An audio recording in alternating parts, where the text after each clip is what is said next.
clase del día de hoy vamos a tratar sobre el tema titulado Las reformas borbónicas y también veremos después las rebeliones indígenas. Yo quisiera primero preguntarles, por favor, si recuerdan la clase última, qué tema estuvimos conversando.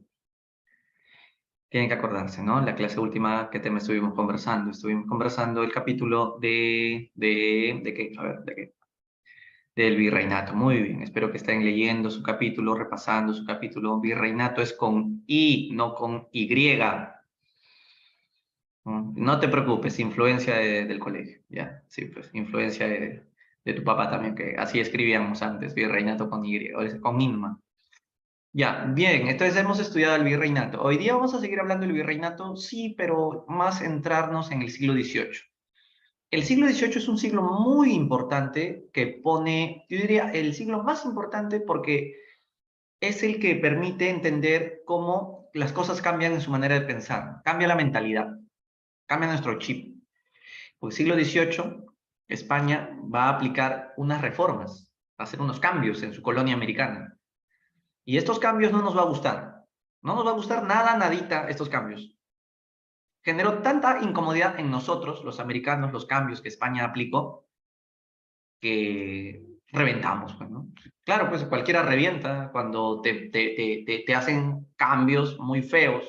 Por ejemplo, te aumentaron estos impuestos, expulsaron a nuestros profesores más queridos. O sea, España nos va a imponer unas reformas que van a ser tan incómodas para nosotros que hasta Tupac Amaru se rebeló por eso en ese siglo. Por eso la clase de hoy va de la mano con las rebeliones indígenas, ¿no? Entonces, dos temas vamos a hacer en una clase. Entonces, este es importante porque el siglo XVIII es el siglo de la Ilustración, es el siglo de las luces, donde va a cambiar nuestra manera de pensar a tal punto que no solo se revela Tupac Amaru, sino estas reformas borbónicas que nos afectaron tanto económicamente, sobre todo nos afectaron así, generó que en los criollos del Perú van a pensar que ya es tiempo de la independencia. Entonces, ya te hice el resumen de la clase de hoy, en un minuto. ¿Quieres un resumen del resumen en 10 segundos? La clase de hoy trata sobre cómo España, por aplicar reformas para querer ganar más plata, terminó perdiendo su colonia americana por ambiciosa. Porque se va a revelar Tupac Amaru y luego los peruanos les llegó ya a España, nos empezó a llegar el rey, a mucha vaina ese rey que cobra mucho impuesto, estamos con el bolsillo que nos duele. Entonces queremos la independencia, tanta cosa. Entonces, por eso el siglo XVIII es sumamente importante, te decía, ¿no? Porque va a marcar el antes y el después, ¿no? Las reformas borbónicas, digamos que van a ser el embrión que va a dar inicio a que en nuestra mente empiece a darnos vueltas la idea de que ya es tiempo de la libertad. Y por eso en el siglo XIX la independencia arranca con todo, pues, ¿no? Muy bien, esa es la clase, entonces vamos a compartir. ¿Qué quieren? ¿Mis PPT o las que hace la presa Marcos? Elijan. ¿Las mías o las...? Ah, quieren todo. Ese Windsor no se conforma con una parte, quiere las dos. Está bien, te doy todo, Windsor. A pedido del público. Espérate, déjame buscar. Ah, ya las encontré. Ay, no. Mi perro, está que me llama. Es que como mi perro es inválido, cuando quiere levantarse, me llama. Y como en mi casa no hay nadie. En fin, ya, esperemos que deje de ladrar. Ahí está. Las reformas borbónicas. Empecemos. ¿Por qué dices eso, Carla? ¿Estoy mal peinado? Ah, es porque estoy con mi pijama, pues. Lo siento, pues estamos en la mañana, estamos en clases virtuales, ¿no? Déjame ser. Estoy con mi pijama y Mickey Mouse. Ya. Ya, entonces les decía, los lentes. ¿Qué tienen mis lentes? ¿Por qué las chicas son tan curiosas, no? Todo lo quieren saber, todo lo quieren mirar, todo lo quieren espiar. Ya. Empecemos. Reformas borbónicas, siglo XVIII. ¿Qué son las reformas? Bueno, todos en algún momento en nuestra vida hemos hecho reformas, o sea, hemos hecho cambios. Una reforma es hacer un cambio. Y estos cambios los aplicó el rey de España. El rey decidió hacer unos cambios, unas reformas en América. ¿Por qué en América? para beneficiar a España. Por ejemplo, como España se empezó a quedar sin plata, una de estas reformas será nos aumentará los impuestos para que España sea la beneficiada y nosotros seamos los perjudicados. Por eso te decía que las reformas no nos gustó al final. Entonces, estos son conjunto de medidas que impulsó los reyes de España del siglo XVIII. Tú sabes que en el siglo XVIII va a entrar una nueva dinastía a gobernar España. Esta nueva dinastía, Carla, yo nunca he usado lentes de contacto, Carla. Carla se está confundiendo con otro samaniego. Carla, por favor, me ha sacado la vuelta. Yo no soy el samaniego que usa lentes de contacto. Qué mal, Carla, me decepcionaste. Se llaman borbónicas, decía, porque los reyes del siglo XVIII son de una nueva dinastía, que se llama la dinastía Borbón. ¿Alguien me puede decir cómo se llamaba la anterior dinastía antes del siglo XVIII en España? ¿Cómo se llamaban los reyes de la dinastía antes de Borbón? Era la dinastía de los Habsburgo, muy bien, con H, la dinastía de los Habsburgo, ¿no? Carlos I, Felipe II, Felipe III, Felipe IV, Carlos II, ellos eran de los Habsburgo. Pero en el siglo XVIII, para ser exactos, en 1700, que empieza el siglo XVIII, se despide la dinastía Habsburgo y entra la dinastía Borbón. La pregunta es, ¿por qué? ¿Qué tiene que pasar para que cambie una dinastía y entre una nueva? ¿En qué casos la dinastía muere y ya entra una nueva dinastía? ¿Qué tiene que haber ocurrido para ello? No, yo estoy hablando de manera general, no solamente en España. Correcto, señora Fernanda, muy bien. La dinastía muere cuando un rey no deja hijos. Entonces, como no deja hijos, al no haber heredero, entonces la dinastía ya no puede continuar. Entonces, este rey, que es impotente, porque no puede dejar hijos, va a tener que llamar a algún familiar lejano, cercano, pero que muchas veces nace en otro país. Y justamente cuando muere el último rey Habsburgo, que era Carlos II, más conocido como el hechizado, porque tenía una cara de tarado, porque era retrasado mental, pero no solamente su problema era sino que era impotente al no poder tener hijos. Entonces, tuvieron que nombrar al sucesor, que era francés. Y ese francés, que era sobrino de Carlos II, es el que trae desde Francia la dinastía francesa. La dinastía de Francia eran los Borbones. La dinastía borbónica que llega a España, entonces es de origen francés. Tú lo has dicho, Estela, el duque de Anjou o Felipe de Anjou, que se convierte en el primer rey Borbón, más conocido como Felipe V. Muy bien. Estela, ¿dónde sabes esos datos? Es que a Estela le gusta leer. Muy bien, eso es bueno. Ya, entonces, resumo. Las reformas borbónicas son estos cambios o medidas que impulsó la corona española de la nueva dinastía borbónica de influencia francesa, ¿no? Y en España, ¿qué es lo que buscan estas reformas? El rey lo que quiere es más ingresos económicos, modernizar el Estado, hacerlo más administrativo, más eficiente, más centralizado. ¿Y esto a qué se debía? Esto ocurría debido a que España en el siglo XVIII la estaba pasando muy, muy mal. Tenía muchos problemas. ¿Pero qué problemas, profesor? Pon ejemplos. Ok. Primer grave problema que España estaba afrontando en el siglo XVIII era que la mina más rica de plata que tenía del Perú, que tú sabes cómo se llamaba, ¿no? La mina más rica de plata. ¿Cómo se llama esa mina? Pero qué rica es esa mina. ¿Cómo se llama? La mina de Potosí. Muy bien. La mina de Potosí, que era la principal productora de plata, se le agotó la plata. Claro, porque nada es eterno, todo se acaba en esta vida, ¿no? Hasta tu gran mina de Potosí también se acaba. Entonces el rey fue un golpe muy duro para el rey, ¿no? Porque el rey creía que la mina de Potosí era su principal mina eterna, pero no. Entonces se entera de que la mina de Potosí había entrado en decadencia, ya no producía plata. Entonces, ¿cómo se siente el rey después de esta noticia? Se siente muy mal, obviamente, pues si tú fueras el rey, ¿cómo te sentirías si te enteras que tu Potosí también entró en decadencia? Bastante mal, de hecho que sí. Entonces, de esa manera, el rey va a tener que ver algunas formas o soluciones, unas medidas para acrecentar sus ingresos económicos, porque ya plata no tiene. Pero ese no era el único problema. Otro problema era que el rey había cometido unos errores en su desesperación por tener plata.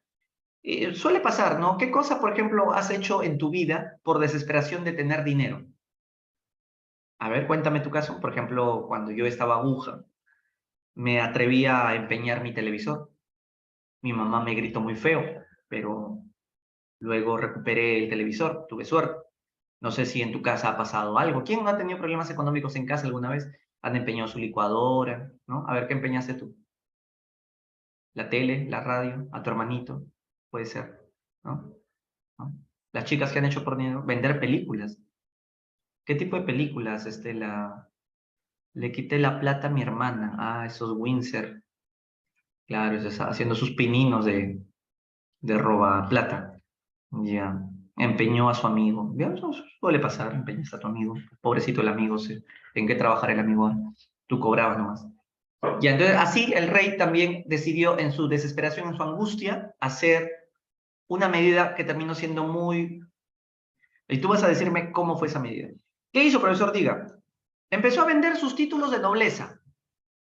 O sea, los títulos de nobleza, que únicamente lo puede tener el rey y su familia, los empezó a vender a cualquier persona plebeya que tenga plata para comprar títulos de nobleza. Se nota que está angustiado el rey, ¿no? Es como, por ejemplo, imagínate que San Marcos entra en crisis económica y como no tiene plata ni para limpiar el baño, San Marcos decida vender títulos universitarios, a pesar que todavía no ingresaste. ¿Quién de ustedes diría, yo quiero? Todos, pero a cambio de 30.000 soles cada título universitario. ¿Quién de ustedes ahorita tiene 30.000 soles para comprar un título universitario? No necesitas seguir postulando más. Y ni siquiera estudiar ni ingresar. Ya tienes el título. El San Marcos te lo vendió. Así de desesperada está el rey de España. El rey de España vende sus títulos de nobleza. Vendo título de duque, marqués, conde.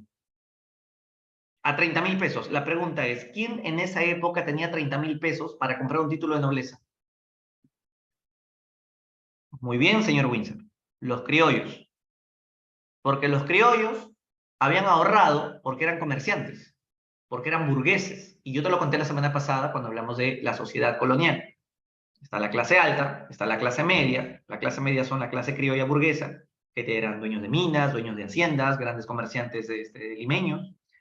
Entonces, estos criollos compraron los títulos de nobleza. Y el rey dijo, wow, la hice linda. Sí, pero los criollos, si tienen títulos de nobleza, ahora, ¿en qué van a trabajar?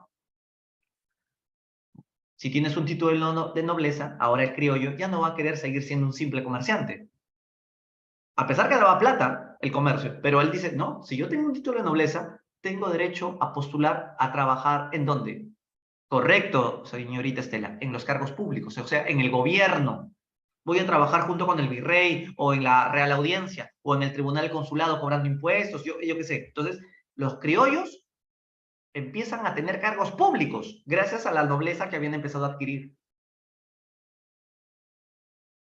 Claro, es como, por ejemplo, si tengo la suerte este año de que me aprueben la tesis de maestría, entonces ya no voy a ser licenciado, sino voy a ser un magíster. Y cuando ya me gradúe este año, espero que me aprueben la tesis, estoy en eso, y sea magíster, ¿tú crees que voy a seguir trabajando en academias? ¿Mm? No, ¿verdad? Ya me toca trabajar en la universidad. Claro. ¿Y es que está bien o no está bien mi aspiración? Todos tenemos derecho a aspirar, ¿sí o no? ¿No? Así como yo aspiro, tú también seguro que aspiras, ¿no? Entonces todos tenemos ese derecho, ya. Entonces de esa misma manera, los criollos, que eran de clase media, al tener títulos de nobleza, que el mismo rey se los había vendido, como te conté, ahora el criollo es de clase alta y de clase noble, ¿no? Interesante, ¿no? Ahora viene la fregada, porque como los criollos ahora son nobles, tenían, por ejemplo, el encargo de cobrar los impuestos y llevarlos a España. Claro, porque estás trabajando, digamos, en la Cámara de Comercio, estás trabajando en el Tribunal de Consulado, estás trabajando en la Real Audiencia de Lima. Entonces tú estás encargado de acumular los impuestos y llevarlos a España. Pero los criollos se volvieron corruptos. ¿Cómo es eso? De los 30.000 pesos que tenías que llevar mensualmente al rey, que eran sus impuestos, que le corresponden a la corona, solo llegaban 5.000 pesos. Y los otros 25.000 pesos se le caía de casualidad en el bolsillo del criollo, pero de casualidad, ¿no? Entonces, ¿cómo se llama eso en pocas palabras? Ya lo dije, ¿no? Eso se llama... ¿No saben cómo se llama eso? Cuando de casualidad se te cae el dinero y solo llega... Eso se llama corrupción, Fabricio. Corrupción.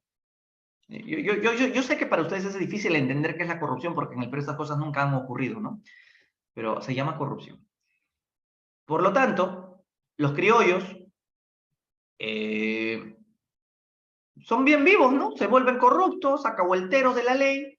Entonces, el rey al enterarse de que estos criollos son unos acriollados, ¿no? Son unos pendencieros, son unos acahuelteros, son unos peruanos. ¿El rey qué va a hacer?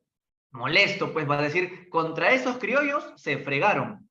Les voy a meter una reforma borbónica para perjudicarlos. Y te adelanto la reforma que se le hizo al criollo. ¿Qué se le hizo? Se ordenó que los criollos pierden su trabajo y que los mejores puestos públicos se los vamos a dar a los chapetones. ¿Qué es un chapetón? ¿Qué es un chapetón? Lo que mi ex me hizo en el cuello, profesor. No, yo estoy hablando de la reforma borbónica. ¿Qué es un chapetón?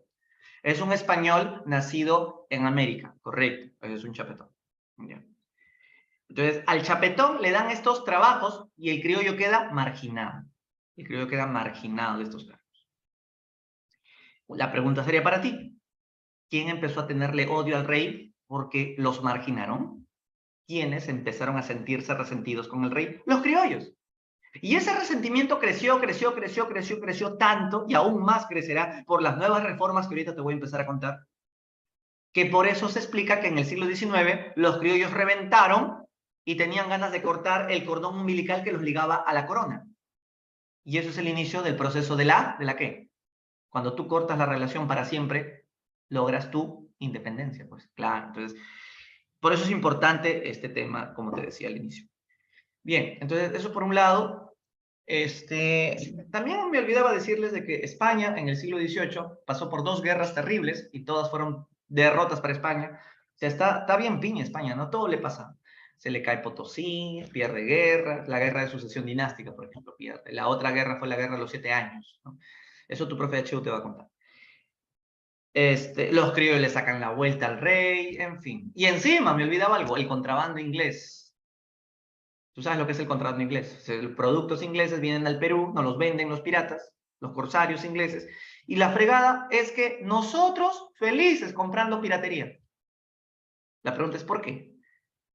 ¿Por qué te gusta comprar cosas piratas? Porque es barato, claro. Y es de buena calidad. Es más, los productos ingleses, como tenían revolución industrial, eran más finos que los productos de España. Entonces, ¿quién no va a querer comprar piratería? ¿No? Por eso era raro, pero ocurrió esto. Se veía puneños en esa época que tenían un terno, corbata y un sombrero francés. Ya, ¿qué explicación me das a eso? Un puneño con terno, corbata y sombrero francés y su bastoncito, como si fuera un aristócrata. ¿De dónde sacó plata ese puneño para comprar eso? Simple, era un terno pirata que costaba 5 pesos. El sombrero venía de Yapa. Claro, entonces eso explica por qué los peruanos y americanos contentos con la piratería. Pero quien no estaba contento obviamente era España. Por eso es que España va a tener que aplicar algunas reformas para frenar el contrabando. Así es, Fabricio. La informalidad es algo típica de la historia del Perú desde... No, incluso la cultura chincha fueron los primeros que empezaron con la piratería cuando se copiaban la cerámica Nazca y se copiaron el dios de Tiahuanaco, ¿te acuerdas de eso? ¿sí? Somos los más campeones en estos rubros. ¿Sí? ¿Por qué crees que mi libro ha sido más pirateado que los folletos de la presa en manos? ¿Por qué crees? A ver. Ya, entonces, leemos para que entiendan la idea, entonces, ¿no? Entonces, las reformas borbónicas buscan en España modernizar el Estado. El rey de España quiere demostrar que él es el que está al mando. Yo soy el que pongo orden, yo soy el rey Borbón, yo soy el que voy a dominar América. No voy a dejar que los criollos me saquen la vuelta. Yo voy a demostrar que yo mando y América es mi colonia que me obedece. Entonces voy a hacer un sistema administrativo más eficiente, más centralizado, donde el rey es el que tiene todo el poder y América no tiene por qué estar haciendo lo que le dé la gana, como lo estaba haciendo con los criollos. Entonces, sobre América, lo que busca las reformas es recuperar el dominio político, económico y militar. Es decir, políticamente al rey le están sacando la vuelta, políticamente al rey le están restando poder, por esto que te estoy contando de los criollos, de... Además, el mismo virrey estaba un poco relajado, ¿no? Aquí, por ejemplo, ¿te acuerdas de ese virrey que estaba con la perricholi? En vez de estar gobernando, estaba con su amante. ¿Cómo se llama ese virrey? Manuel Amat de Junyent, claro. Entonces, esto está en el contexto de la reforma. Por eso es que se enviaron visitadores. El rey de España mandó visitadores como espías para ver si los virreyes realmente están haciendo su chamba. Entonces, al descubrir que la cosa estaba bien relax aquí, entonces las reformas que le cae a América tienen como objetivo para el rey que haya un mayor control político, mayor control económico, o sea, para que disminuya el contrabando, por eso digo económico, y un mayor control militar para frenar la piratería. ¿Y cómo se frena la piratería? Metiéndole cañón a los piratas malditos ingleses para que no estén desembarcando su merca en el Callao. Por eso es que en el Callao, como parte de las reformas borbónicas, se construyó una fortaleza. ¿Cómo se llama esa fortaleza que hasta ahora existe en el Callao? La fortaleza del Real Felipe. Justamente la fortaleza del Real Felipe se construyó para desde ahí meterle bomba a los piratas que vengan acá a vender contrabando. Incluso los mismos virreyes se vestían con uniforme militar. ¿Alguna vez has visto la ropa de los virreyes del Perú en las laminitas? Los has visto con su sombrero, con sus así como un acordeón tienen en el cuello, tienen sus panties así, ¿no? Todos así, todos a bobo. Esos eran de los Habsburgo, pero en el siglo XVIII, como los Borbones son de origen francés y la cosa se militariza más, los virreyes van a tener tropas más de soldado, más militarizadas. No era tanto así como los Habsburgo, ya no era tan aristócrata la cosa. Entonces, como decía, ¿no? Lo que quiere las reformas es lograr el control político, económico, militar, recuperar ese control sobre América, que estaba en manos de los criollos, como hemos mencionado. Bien, entonces, las reformas borbónicas, vamos con estas, fueron las siguientes. Hubo reformas políticas. Vamos a ver si acá hay más. Allá. Las reformas políticas son reducir los cargos y la influencia de los criollos limeños. Eso yo te lo expliqué, pues, ¿no? ¿Cómo era esto? Que a quién le vamos a dar más trabajo. Los criollos quedan despedidos. En su reemplazo, ¿quiénes van a entrar? Dijo el rey. Los chapetones. Entonces, ahí, eso quiere decir. Se le reduce a los criollos sus privilegios, sus cargos, ¿no? Y con eso quitarles poder. Otra, se establecieron las intendencias. Sí, las intendencias es parte de las reformas borbónicas que buscaban una mejor organización del espacio. Si tú ves el mapa, las intendencias que nacieron fueron 8. Puno fue la última en crearse. Ahora, la pregunta es, ¿las intendencias qué habían sido antes?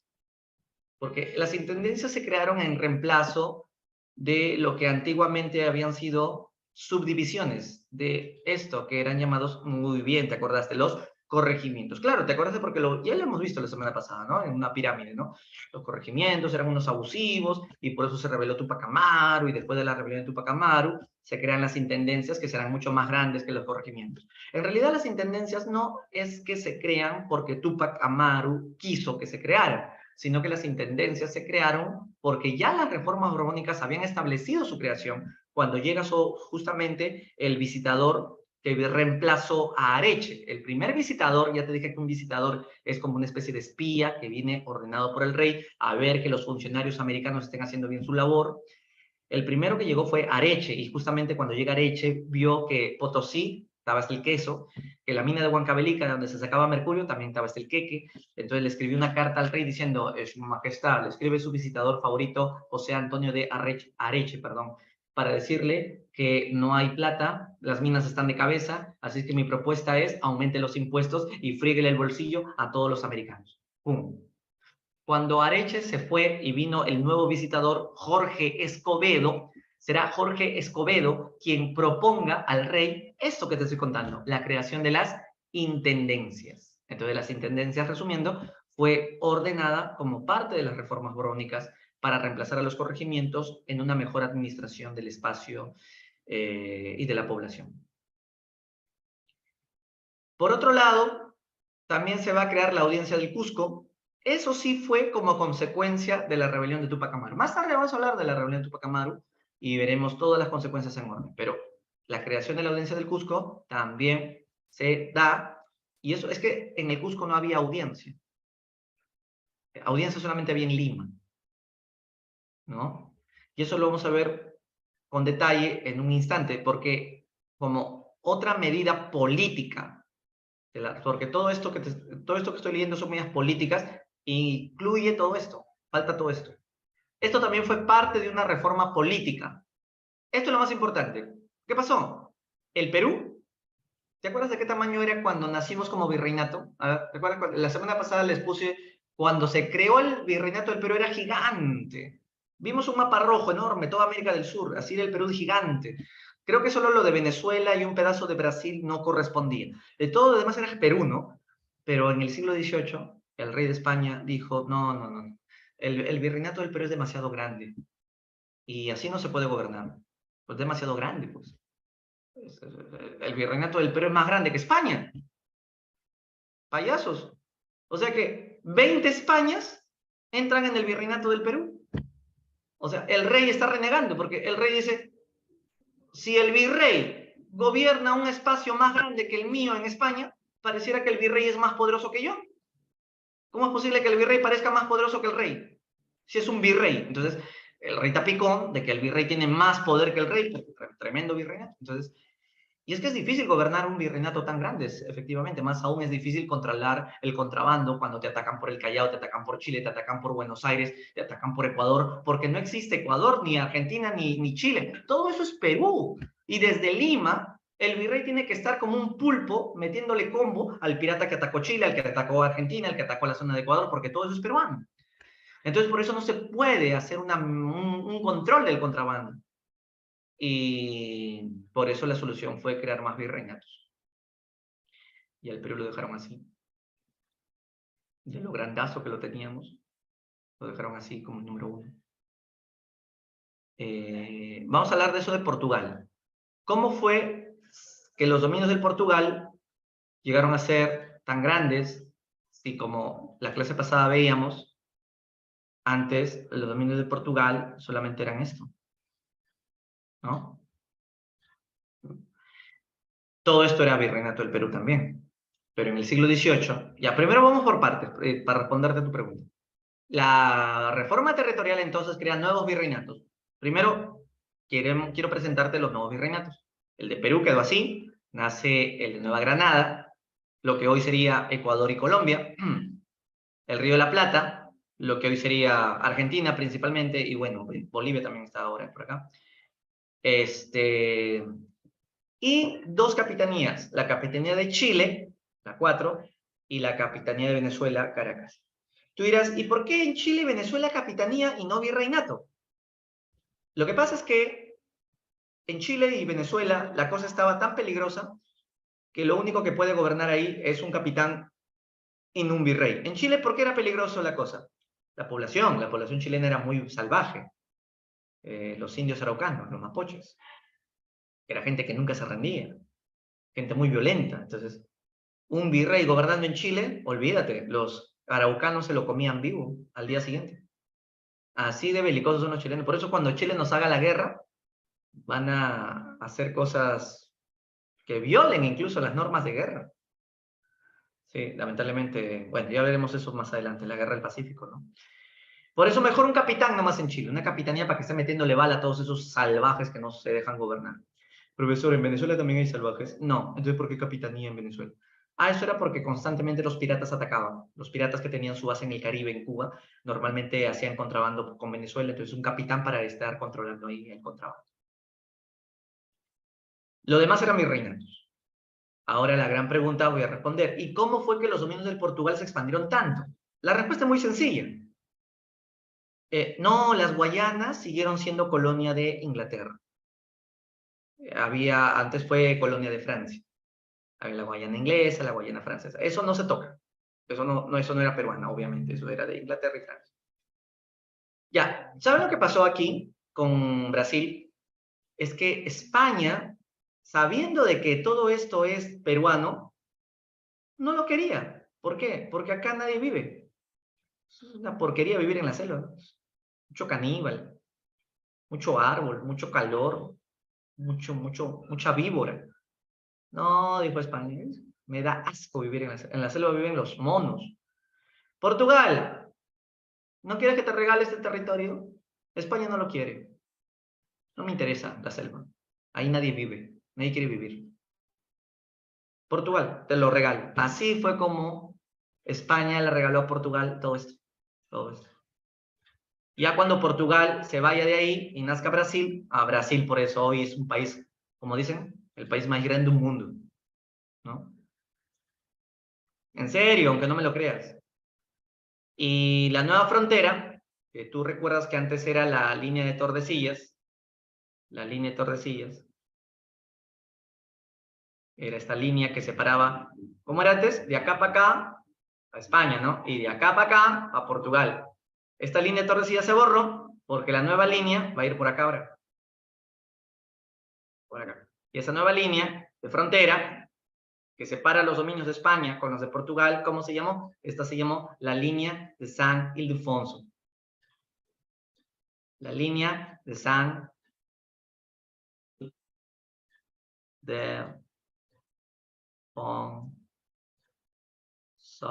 Qué difícil escribir con el ratón este. Ya, esa es la nueva frontera y línea que se establece. Muy bien.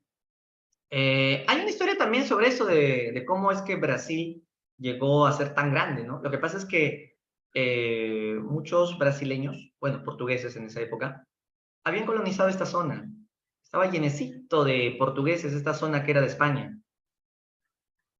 Y entonces cuando España se enteró de que esta zona de la selva estaba colonizado por llenecito de portugueses, dijo, bueno, te lo regalo, con más motivo todavía te lo regalo, porque acá hay más portugueses que españoles. ¿Sabes cómo se llamaban esos portugueses? Se llamaban los bandeirantes. Los bandeirantes. Se llamaban así porque eran los llamados hombres de bandera. Y los bandeirantes eran unos portugueses delincuenciales, eran unos asaltantes, venían con su hacha, iban talando los árboles, iban arrasando con toda la selva amazónica, iban matando a todas las tribus, eran unos terrucos. Y fueron quedándose en esos territorios. Pero eso sí, ellos eran muy nacionalistas, por eso tenían su bandera, por eso bandeirantes, hombres de bandera. Hasta que finalmente, como ya te expliqué, España les entrega pues esos territorios. Por eso cuando tú viajes a Brasil y le preguntes a un brasileiro, a ver, ¿cómo se llama héroes de tu historia? Ellos te van a decir los bandeirantes. Y tienen monumentos, ¿eh? Los brasileños le levantan monumentos a esos delincuentes, a esos terroristas, a esos asaltantes, porque si no fueran por estos malditos bandeirantes, Brasil no sería hoy un país tan grande, ¿no? Porque fueron colonizando los territorios, como te conté. Y esa es la historia oculta que a veces no nos cuentan sobre cómo Brasil se hizo tan grande. Bien, entonces esta es la reforma territorial en donde se crean los nuevos virreinatos, decía, y cambió todo el territorio, ¿no? Ahora, la pregunta sería aquí, ¿qué consecuencias trajo para el virreinato de Perú el haberse creado más virreinatos? Dime tú una consecuencia que le trajo al Perú el haberse creado más virreinatos y capitanías. Yo te digo una muy sencilla. Una consecuencia fue que el Perú perdió territorio, obvio, ¿no?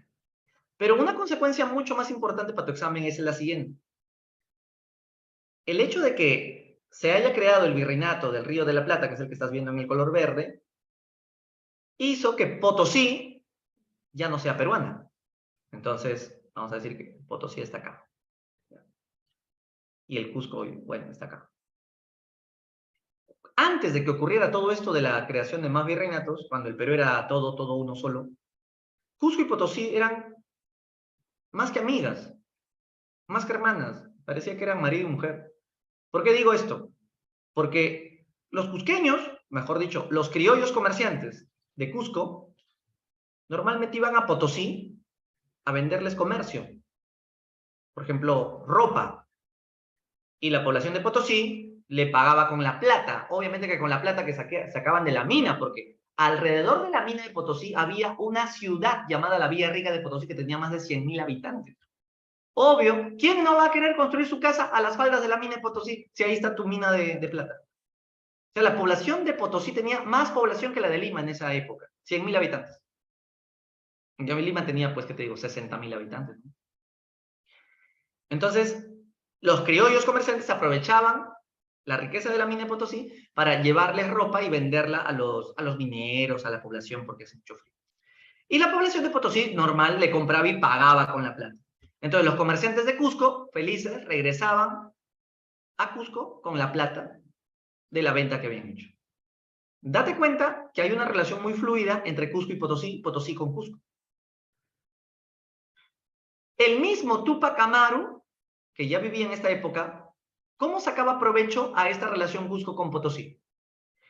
Es que Túpac Amaru tenía 300 burros. ¿Y para qué usaba sus burros? Para hacer un buen negocio, pues. A ver, si yo te regalara ahorita 300 burros, ¿qué negocio harías? A ver, piensa en un negocio si yo te regalo 300 burros. A ver, piensa. Un negocio, 300 burros. A ver, piensa. Cargas. Ah, ya, para que los burros carguen cosas. Otro negocio, carnicería. Si vas a vender carne de burro, te pasas, Windsor. Otro negocio. Ya mira, Windsor, no hagas carnicería. Yo te recomiendo, si tienes 300 burros, Windsor, te recomiendo esta. Haz tu academia. Queda ahí, ya, para que lo pienses. ¿Eh? Bueno, entonces, si Túpac Amaru tiene 300 burros, entonces, tener 300 burros es como tener 300 combis, 300 camiones, 300 trailers, 300 taxicargas. Ah, ya, profe, o sea, en el burro va a cargarse las telas de los criollos. Claro, pues, los criollos son los clientes de Túpac Amaru. Le alquilan los burros a Túpac Amaru. Oye, Túpac Amaru, necesito tus burros para llevar la carga de mis telas a Potosí. ¿A cuánto me alquilas cada burro? Túpac Amaru es el que transporta. Y le pagan, obviamente. O sea, ¿cuánto cobran un taxi carga desde Cusco hasta La Paz, Bolivia ahorita? Cargando toneladas de ropa.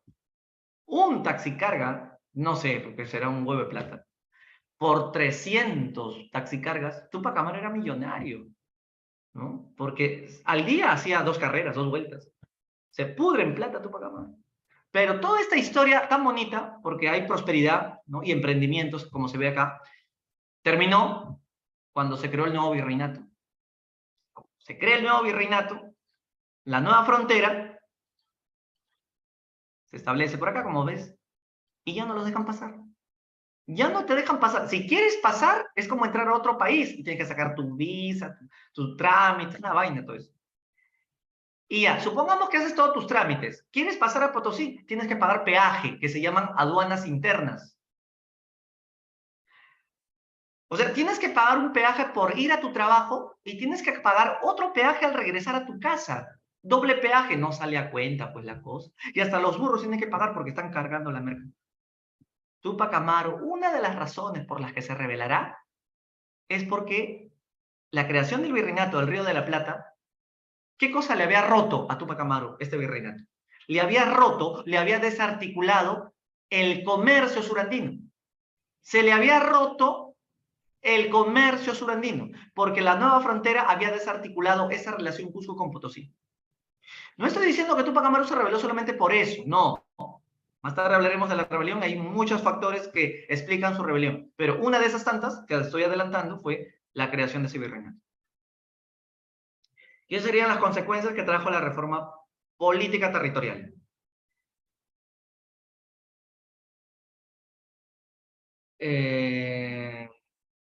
Y este es el rey de España que hizo las reformas borbónicas. Me olvidé presentártelo, Carlos III. Claro que no fue el primer rey Borbón. El primer rey Borbón fue Felipe V. Pero el que más reformas borbónicas, las más importantes, fue las que hizo él, Carlos III.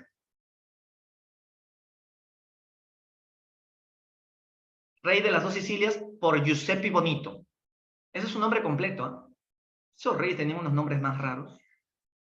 Los virreyes tenían nombres más raros todavía. Acá, ¿cómo? ¿Tú sabes cómo se llamó el virrey que tenía el nombre más largo? Acá te lo voy a leer. El virrey que tenía el nombre más largo era uno que se llamaba así. Acá te va. Ya, apúntalo si quieres, ¿eh? El virrey que tenía el nombre más largo. Gobernó en el siglo XVIII. Se llamaba así. Carmine Nicolo Caracciolo Grande de España, príncipe de Santo Buono, duque de Castel de Sandro, marqués de Bonichianico, conde de Schiavi, de Santo Vido y de Capracota, barón de Monteferrato, señor de Nalbeti, Fraina, Nefrica, Gran Dinimarca y Castelnovo. ¿No me crees? El nombre del virrey más largo que había. Profesor, ¿y qué hizo ese virrey? Nadie le entendía por ser de origen italiano. Profesor, ¿y dónde encuentro esos datos tan caletas? El único libro que te cuenta todo, ¿no? El libro del profesor Samaniego, compendio HP, rojito. Te recomiendo la edición 2023 que sale este fin de semana. Bien. En el libro rojazo. Ya, seguimos. Vamos con la siguiente reforma. La reforma económica, vamos con eso. Reformas económicas, mejor dicho. Vamos a empezar con la reforma fiscal. La reforma fiscal, vamos con esta primero, luego hacemos la A.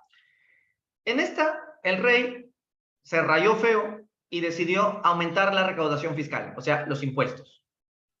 Pero, ¿cuál fue el impuesto que más aumentó? Este de acá, la alcabala. ¿Por qué con la alcabala más que con otros? ¿Por qué no chocó con otros impuestos? Más con la alcabala. ¿Qué pasó con la alcabala? Es que la alcabala es el impuesto que normalmente más usábamos, con mucha frecuencia todos los días. O sea, la alcabala para nosotros hoy día, ¿qué sería? La alcabala es el IGB. Y todos los días compramos cosas y vendemos cosas.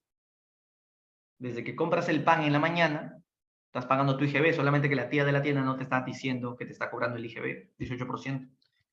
Desde que compras una galleta, el pasaje, compras en Plaza Vea, ahí sí te sale en la boleta el IGB, ¿no?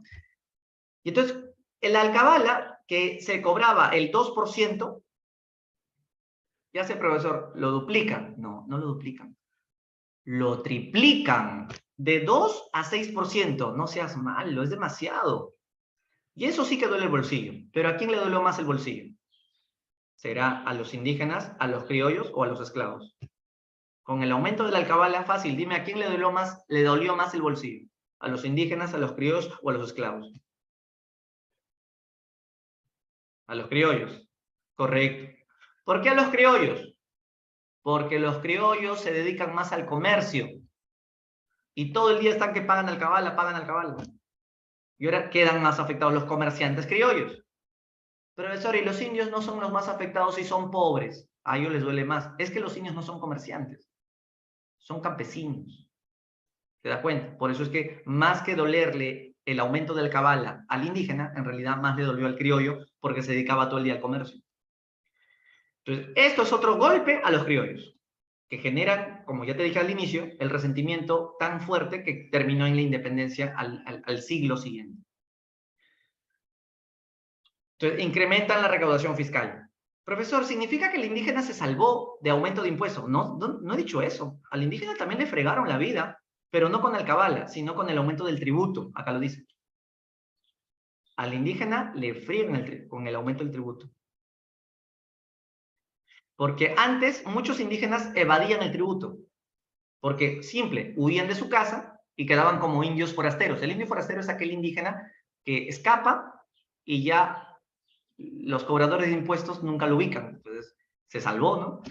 Pero como ahora es más efectivo el cobro del tributo, es más difícil que lo evadan. Aumentaron el cobro del tributo. Y también se establece estancos. Tú dirás, ¿qué es un estanco, profesor? Estanco no es otra cosa que es el Estado, en este caso el Estado colonial, el único que va a vender estos productos a todos los peruanos. Profesor, es como una especie de monopolio. Eso es, el estanco es un monopolio, donde el único que gana es el Estado.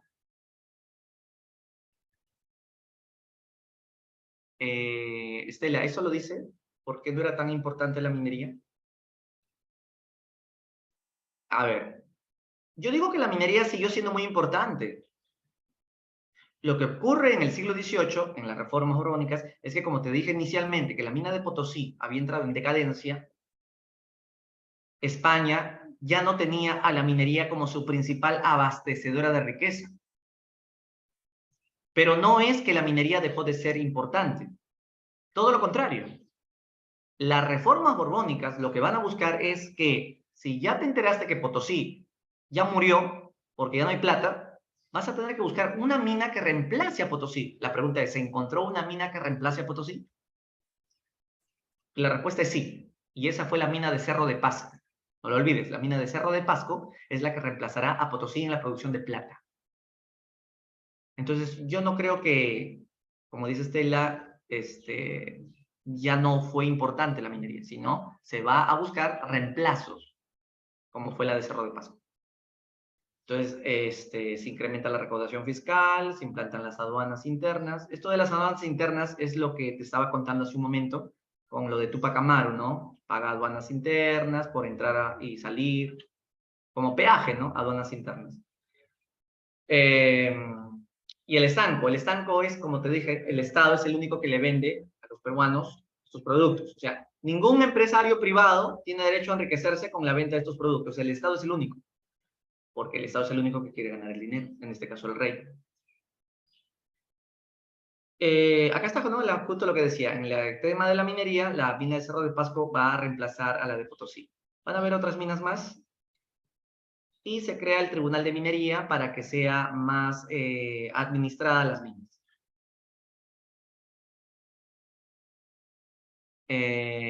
Sí, lo del 10º real, ¿no? Eso es en el caso del quinto real, lo rebajan al 10º real. A ver, si eso está más adelante, lo explico. Bien, entonces, en el caso de los impuestos, los indígenas fueron afectados. También hay algo que, me olvidaba esto, no lo había visto. Mira, esto es muy importante. Se legaliza el reparto mercantil.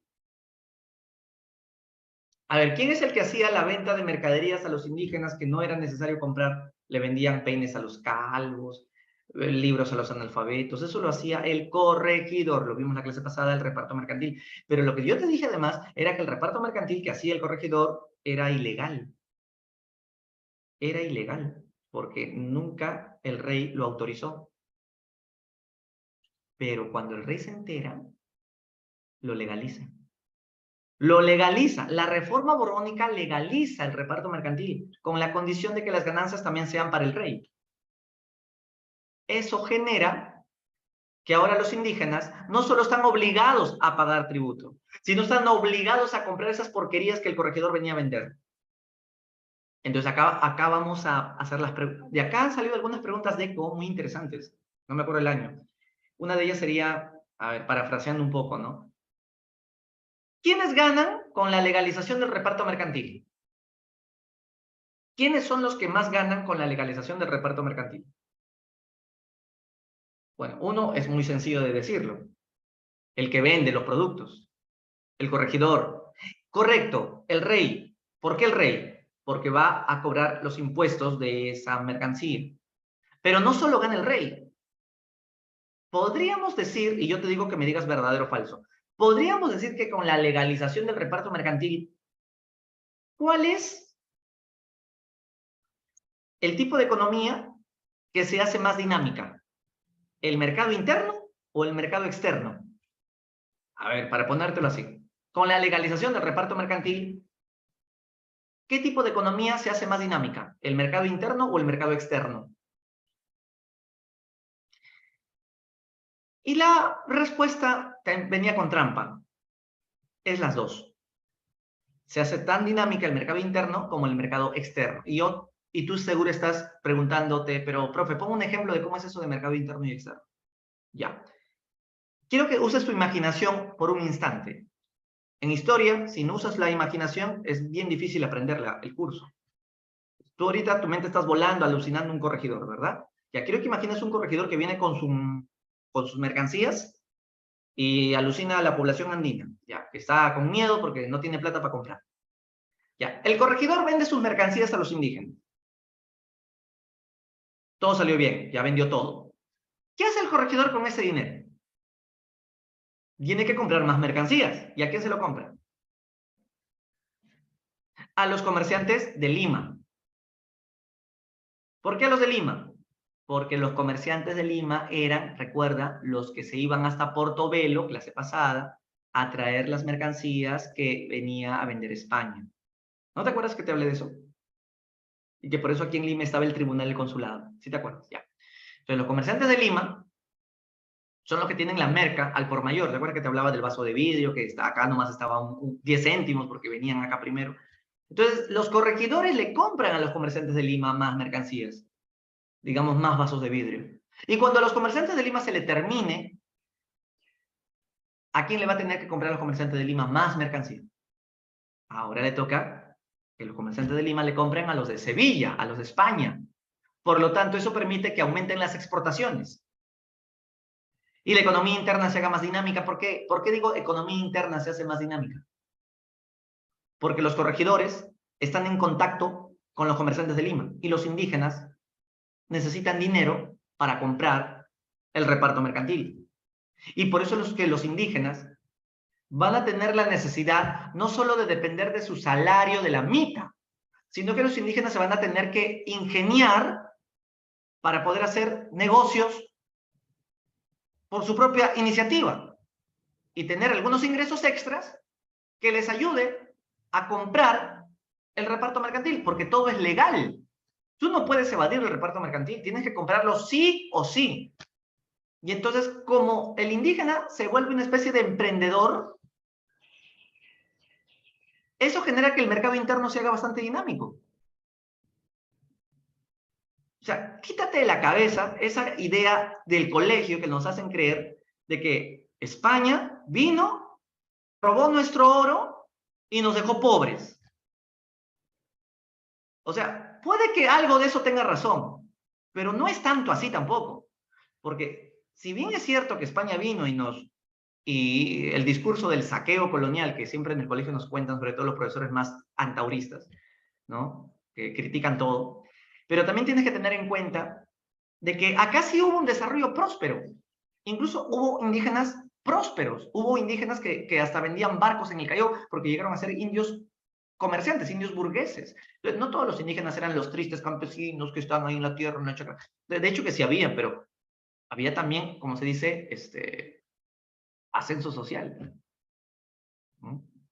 Entonces, sí había, incluso como, no sé si la vez pasada te conté, habían esclavos que llegaron a ser tan ricos que compraban esclavos. Entonces, había un negro jalando con su cadena a otro negro. Y eso se veía en Lima. Entonces, eso fue gracias a que el comercio interno también se desarrolló. Bien, entonces el reparto mercantil. El otro es el libre comercio. El libre comercio, ¿por qué se decreta? Se decreta para eliminar el contrabando. A ver, usa una simple lógica. Si España te prohíbe que le vendas productos en América, por ejemplo, España le dice, Inglaterra, Holanda, Francia, prohibido que ustedes le vendan su merca a mi colonia americana, prohibido. Yo, España, seré la única que le venda. Yo aplico monopolio. Entonces, en otras palabras, ¿qué le está diciendo Inglaterra a Holanda y a Francia? España nos está diciendo que está prohibido venderle a América nuestra mercancía inglesa. Pues ahora lo vendemos. Pero está prohibido. Por eso, como está prohibido, lo vendemos. ¿Pero por qué si está prohibido? Porque todo lo prohibido es más excitante, ¿no lo crees? El punto es que España, al ver de que estos ingleses, holandeses, contrabandistas no hacen caso, entonces lo único que les queda es a España una gran idea: decreto el libre comercio. Y como decreto el libre comercio, eso quiere decir, escucha Inglaterra, oye, escucha Holanda, escucha Francia, escuchen todos los países del mundo que siempre hacían contrabando con Perú. Ya no tienen por qué venir escondiéndose. Ya todo es legal. Yo, España, ya no estoy prohibiendo nada. Abro mi economía con el mundo. Entonces, como todo es legal, ya no se puede hablar de contrabando, porque los que vienen a vendernos lo hacen de manera legal, ya no de manera contrabandista. La pregunta sería, y esta es una posible pregunta de examen, ¿cómo España gana plata abriendo el comercio con todo el mundo? ¿No se supone que esos países del mundo van a ganar la plata? ¿Y España cómo gana plata entonces? La idea de las reformas es que España siempre gane algo. Lo que pasa es que va a cobrar impuestos a los barcos extranjeros por el derecho de venir acá. Pero no solamente España gana impuestos, ojo, porque España no solamente va a recibir limosnas de impuestos, sino que España es más inteligente de lo que tú crees. Decide crear más puertos. ¿Cuál era el único puerto que había en el Pacífico? Cuando el virreinato era gigante. ¿Cuál era el único puerto que había en el Pacífico? El Callao. Pues ahora se crea el puerto de Valparaíso, Chile, el puerto de Buenos Aires, Argentina. En realidad, nacieron como 22 puertos más en todo el Pacífico y el Atlántico de América del Sur. ¿Y por qué tantos puertos, profesor? Para recibir la mercancía. Te voy a enseñar un mapa para que entiendas esto de los puertos.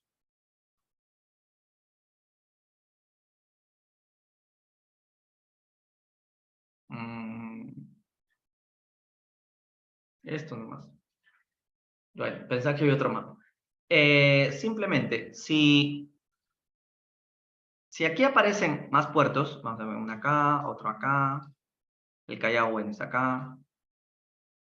Entonces, la ruta comercial también va a cambiar, porque antes la ruta comercial era por el Caribe, ¿no? ¿Te acuerdas? Y llegaban a Portobelo, Panamá. Ahora la cosa ha cambiado, porque como aquí hay más puertos, ahora entran por esta ruta. Ojo, la ruta cambia. La ruta ahora entra por el Atlántico. Entonces, si los barcos ingleses, holandeses, españoles también, porque los barcos españoles, ¿cómo no van a venir? Los barcos españoles vienen más todavía. De los 100 barcos que vengan de todo el mundo, 90 eran españoles y 10 eran de los demás países del mundo. O sea, España es astuta, ella quiere seguir ganando como sea. Entonces, el comercio se vende primero en el puerto de Buenos Aires, porque es el primero que encuentran. Ya vendió. Ya, ahora los españoles, ingleses, todos ellos, ahora les venden la merca que les queda a los siguiente puerto. El siguiente puerto es Valparaíso, Chile. Ya. Y luego ya casi no les queda nada de merca. Le venden al puerto de Arica, que está por acá. ¿Ya? Y el Callao está ansiosa. ¿A qué hora vienen por nosotros? Véndanos a nosotros también, dicen los comerciantes de Lima y Callao. Pero mala suerte, ya se acabó la mercancía en Arica. Lo siento, Lima y Callao, ya se acabó. Chao, para la próxima. ¡Ah! Lima y Callao se quedó sin merca. ¿Y ahora Lima y Callao qué va a vender? Profesor, disculpe, ¿y por qué se quedó sin merca? Porque la ruta, al haber cambiado, priorizan a los puertos que están más cerca, que son ahora Buenos Aires y Chile. ¿Cómo era antes la cosa? Cuando la ruta era por el Caribe, ahí cambiaba todo. Porque cuando la ruta era por el Caribe, ¿cuál era el que iba a Portobelo a comprar al toque? Lima. Lima iba a comprar. Y Lima regresaba con toda la merca al Callao. Y por eso es que te dije el ejemplo que acá los vasos estaban 10 céntimos cada vaso. Y Lima Viva le vendía a 100 pesos un vaso si un peruano de Argentina o un peruano de Chile quería comprar. Pero ahora la torta se ha volteado. Ahora al Callao ya no llega merca. Entonces, ahora un limeño quiere comprar vaso de vidrio, ¿a quién le tiene que comprar? Al comerciante de Buenos Aires, porque ahí sí llegó, y llegó a 10 céntimos. El de Buenos Aires le compra a 10 céntimos. Y el limeño le dice, hola, bonaerense, véndeme tu vaso de vidrio porque aquí no ha llegado ya nada. Che, te lo vendo. A mí me costó 10 céntimos, a ti te lo vendo a 100 pesos. Oye, ¿qué? ¿Cómo a 100 pesos? ¿Y por qué tan caro? Porque tú también me lo vendiste a 100 pesos. No seas lacroso. Todo da vueltas. Pregunta, ¿qué puerto es el que se perjudica al crear tantos puertos nuevos con el libre comercio? El puerto que va a ser perjudicado obviamente va a ser el Callao. Entonces va a ser las consecuencias que dejó el libre comercio. La buena noticia es que el contrabando disminuyó, pero no desapareció por completo, porque el contrabando es difícil que desaparezca por completo, pero disminuyó. Pero también el monopolio comercial ya no va a ser el mismo, porque va a haber un libre comercio. Y la casa de contratación también va a cerrar. Ya no tiene sentido que exista la casa de contratación, solamente la casa existía cuando había un monopolio de España, nada más de España, pero ahora es diferente todo. Entonces, chao casa de contratación, ¿no? La casa de contratación de Sevilla queda eliminada, porque la casa solamente, repito, existía cuando los barcos eran solo españoles, pero ahora no son solo españoles, son de todos los países del mundo. Y la última, tenemos la reforma religiosa, la reforma religiosa. Vamos a hablar de eso. Discúlpame, dame 10 segunditos, un ratito, voy a traer algo.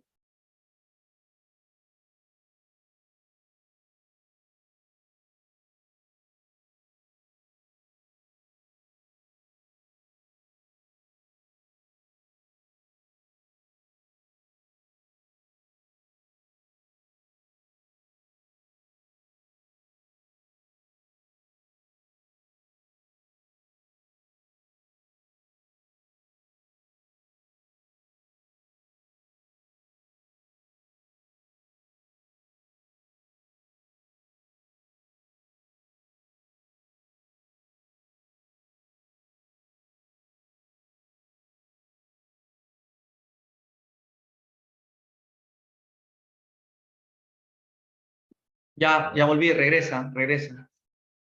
No te vayas. Ya. Windsor, los bancos de rescate eran aquellos bancos que prestaban dinero a los mineros para que puedan volver a invertir en sus minas que estaban cayéndose o estaban en decadencia y puedan usar ese dinero para contratar obreros, picar la roca de la mina y a ver si encuentran más plata por ahí en algunas vedas. Entonces eran bancos de préstamos para levantar las minas caídas. ¿Sí? Y te decía de la reforma eclesiástica. Expulsan a los jesuitas. ¿Y por qué los expulsan? Los expulsan porque los jesuitas decían que el rey no es tan importante. El más importante es el papa. Y entonces al rey no le gusta que digan eso, pues, ¿no? ¿Por qué? Porque el rey quiere demostrar su poder y su predominio sobre la Iglesia Católica. Eso es algo muy característico de la Edad Moderna. ¿Cómo se llama ese principio en el cual el rey no solo se cree de poder absoluto, sino también se cree que tiene el poder sobre la Iglesia Católica? Ese principio se llama regalismo. Correcto, regalismo. Entonces, al expulsar a los jesuitas, el rey, ¿qué le está diciendo a la Iglesia Católica? Ojolete, te expulsé a tu orden religiosa que vine a hablar de que tú vales más que yo. Fuera acá. Yo siempre valdré más que la Iglesia Católica. El rey vale más que el Papa. Entonces, impone con su regalismo, demostrando su poder al expulsar jesuitas. Pero los expulsa además porque los jesuitas se pudren en plata. Los jesuitas tienen haciendas, tienen esclavos, tienen baúles llenos de tesoros. Recuerda que las reformas borbónicas buscan que España tenga más ingresos, recurseo. Entonces voto a los jesuitas y me quedo con sus riquezas. Cuando los expulsan, el documento que ordena la expulsión se llamó la pragmática sanción.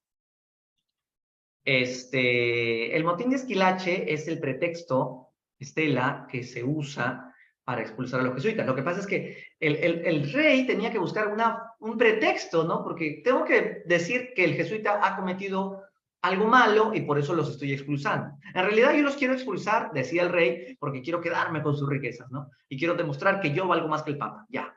Pero ¿cuál es el pretexto que uso? Acusarlos de que los jesuitas están hablando de una probable independencia. Se creía que los jesuitas habían apoyado el motín de Esquilache. El motín de Esquilache es un motín que ocurrió en España que defendía ideas liberales. Si tú defiendes ideas liberales, estás en contra del absolutismo, por lo tanto, estás en contra del rey de España, porque los reyes de España siempre han sido absolutistas. Entonces, ese fue el pretexto que usó justamente el rey para ordenar su expulsión. El regio vicariato, Windsor, es el poder que tiene el Papa para designar a las autoridades religiosas. Ese poder, normalmente, el Papa se lo entregó al rey de España, para que sea el rey de España quien nombre a las autoridades religiosas, también conocido como regio patronato o real patronato. El regio vicariato, entonces, es ese poder que tiene el rey cedido por el Papa para que, repito, el rey nombre a las autoridades religiosas de América. Al expulsar a los jesuitas, dejaron sus colegios abandonados, porque ellos también eran dueños de muchos colegios, incluso eran dueños de alguna universidad, como la Pontificia Universidad San Ignacio de Loyola, que ya no existe, pero también eran dueños de muchos colegios. Ahora, ¿quiénes daban clase en esos colegios? Los jesuitas. Anda, profe, ¿y qué curso enseñaban los jesuitas? Todos. Todos, esos ya no son profes, ¿esos qué son? Son monstruos, son dinosaurios. Los jesuitas son sabios, te dominaban letras y ciencias. Un jesuita te dominaba el trivium y el quadrivium. Te enseñaba retórica, gramática, dialéctica, aritmética, geometría, oratoria, música, astronomía. Ni yo, jesuitas son lo máximo. Los jesuitas, también cometieron para el rey graves errores en sus clases. Para el rey, sus clases podían ser incluso subversivas. ¿Por qué subversivas? ¿En qué caso tú me acusarías de subversivo en esta clase? Si yo me pusiera a hablarte de qué, por ejemplo. ¿Alguna idea?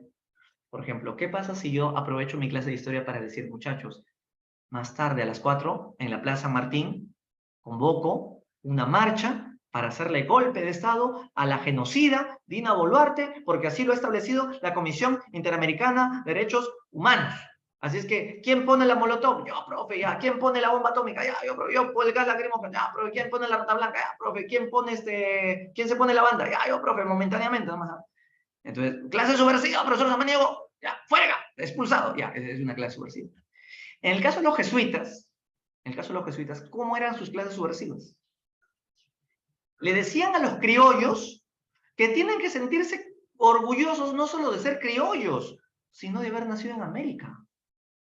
Entonces, esto es muy peligroso, porque si tú le enseñas a un criollo en unas clases jesuitas que se sientan identificados con el amor a América y ya no a España, entonces estás formando en su corazón nacionalismo. Y ese nacionalismo criollo puede generar a la larga la independencia, ¿te das cuenta? Por otro lado, los jesuitas también le daban clases a los indios nobles. Así es, no cualquier indígena, a los curacas, a Tupac Amaru, a Pumacao, a Choquehuancas, a Guaraura, a Tuataucho, a Pualaya, la gente descendiente de los señores incas. ¿Y qué le decían los jesuitas a los indígenas nobles? Siéntanse orgullosos del Tahuantinsuyo. Estos indios nobles empezaron a recrear la idea de una posible resurrección del Tahuantinsuyo. En ese contexto es que se reveló Juan Santos Atahualpa. En ese contexto es que aparece José Gabriel Condorcanqui, que se leía los comentarios reales de Garcilaso de la Vega. Lectura mandada a leer por los jesuitas como tarea de clase. Si tú buscabas el cuarto del niño Tupac Amaru, encontrabas los 4 tomos de los comentarios reales de Garcilaso. Y en el libro de Garcilaso, Garcilaso escribió que los incas eran maravillosos. Mejor que el paraíso terrenal de Adán y Eva. Entonces Tupac Amaru se idealizó desde chibolo con las clases de los jesuitas. Los indígenas nobles pueden empezar a recrear la posibilidad de una resurrección del Tahuantinsuyo. El mito del Incarri volvía a hablarse gracias a los jesuitas. O sea, por un lado los criollos quieren la independencia, por el otro lado los indígenas quieren soñar con un recuerdo del Tahuantinsuyo, que va en contra de España. Entonces, jesuitas, clases subversivas, expúlsenlos. Y con todo eso se acumula la cosa. Expulsados los jesuitas, el rey creó el Tribunal de Temporalidades, más conocido como la Oficina de Temporalidades. ¿Qué es eso? Es la que se encargará de hacer un inventario y un remate de todos los bienes y riquezas que dejaron aquí los jesuitas. ¿Para qué? Para que el rey se quede con esas riquezas. O sea, es un inventario. La Junta de Temporalidades se llama temporalidades porque los bienes que tú tienes en la vida no te los llevas a la otra vida, solo duran un tiempo. Entonces, la Junta de Temporalidades, ¿no? Las riquezas que tiene la Iglesia Católica son las que solo duran durante el tiempo que estés respirando en esta vida. Pues estas riquezas, el rey se las remata y se queda con la plata. Y como también expulsan a los jesuitas y dejan abandonados sus colegios, se creó en su reemplazo el Convictorio de San Carlos. Se crea el Convictorio de San Carlos, que reemplazará a los colegios que dejaron los jesuitas abandonados. Y se hace una reforma a la Universidad de San Marcos, ¿no? Porque en el siglo XVIII la Universidad de San Marcos tiene que pegarse a la monarquía. San Marcos no puede estar pensando en ideas liberales. Es muy peligroso pensar en ideas liberales.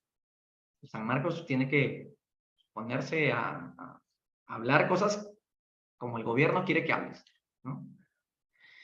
Y así termina las reformas borbónicas. Esta es la Real Felipe. La Plaza de Hacho también se crea, ¿no? En el siglo XVIII con el virrey Amat, la iglesia de las Nazarenas. Consecuencia de las reformas.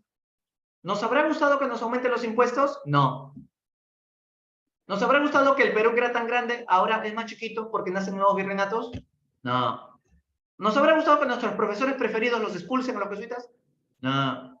¿Nos habrá gustado que el Callao, que era el puerto más poderoso de todo el Pacífico, ahora tenga competencias y se va a la quiebra el Callao? No. Consecuencia. ¿Nos habrá gustado las reformas borbónicas? Nel. ¿Qué consecuencia trajo a corto plazo las reformas borbónicas? A corto plazo. La rebelión de Túpac Amaru. Y a largo plazo, la rebelión de los criollos que pensaron a pensar en la independencia. Esas, en resumidas cuentas, las consecuencias que dejó esta reforma. Descontento, aumento del impuesto, primeras ideas de emancipación. Acá está, ¿no? Muy bien, y con eso hemos terminado las reformas. La audiencia del Cusco se crea en 1787. El virrey, si no mal recuerdo, es Teodoro de Croix. Sí, Teodoro de Croix, que también con él se crean las intendencias. Con él también se crea la audiencia del Cusco. Ese Windsor que le gusta hacer preguntas dateras. El Windsor va a la vía real, señor. Ya, seguimos. Y ahora vamos a hablar de las rebeliones indígenas del siglo XVIII.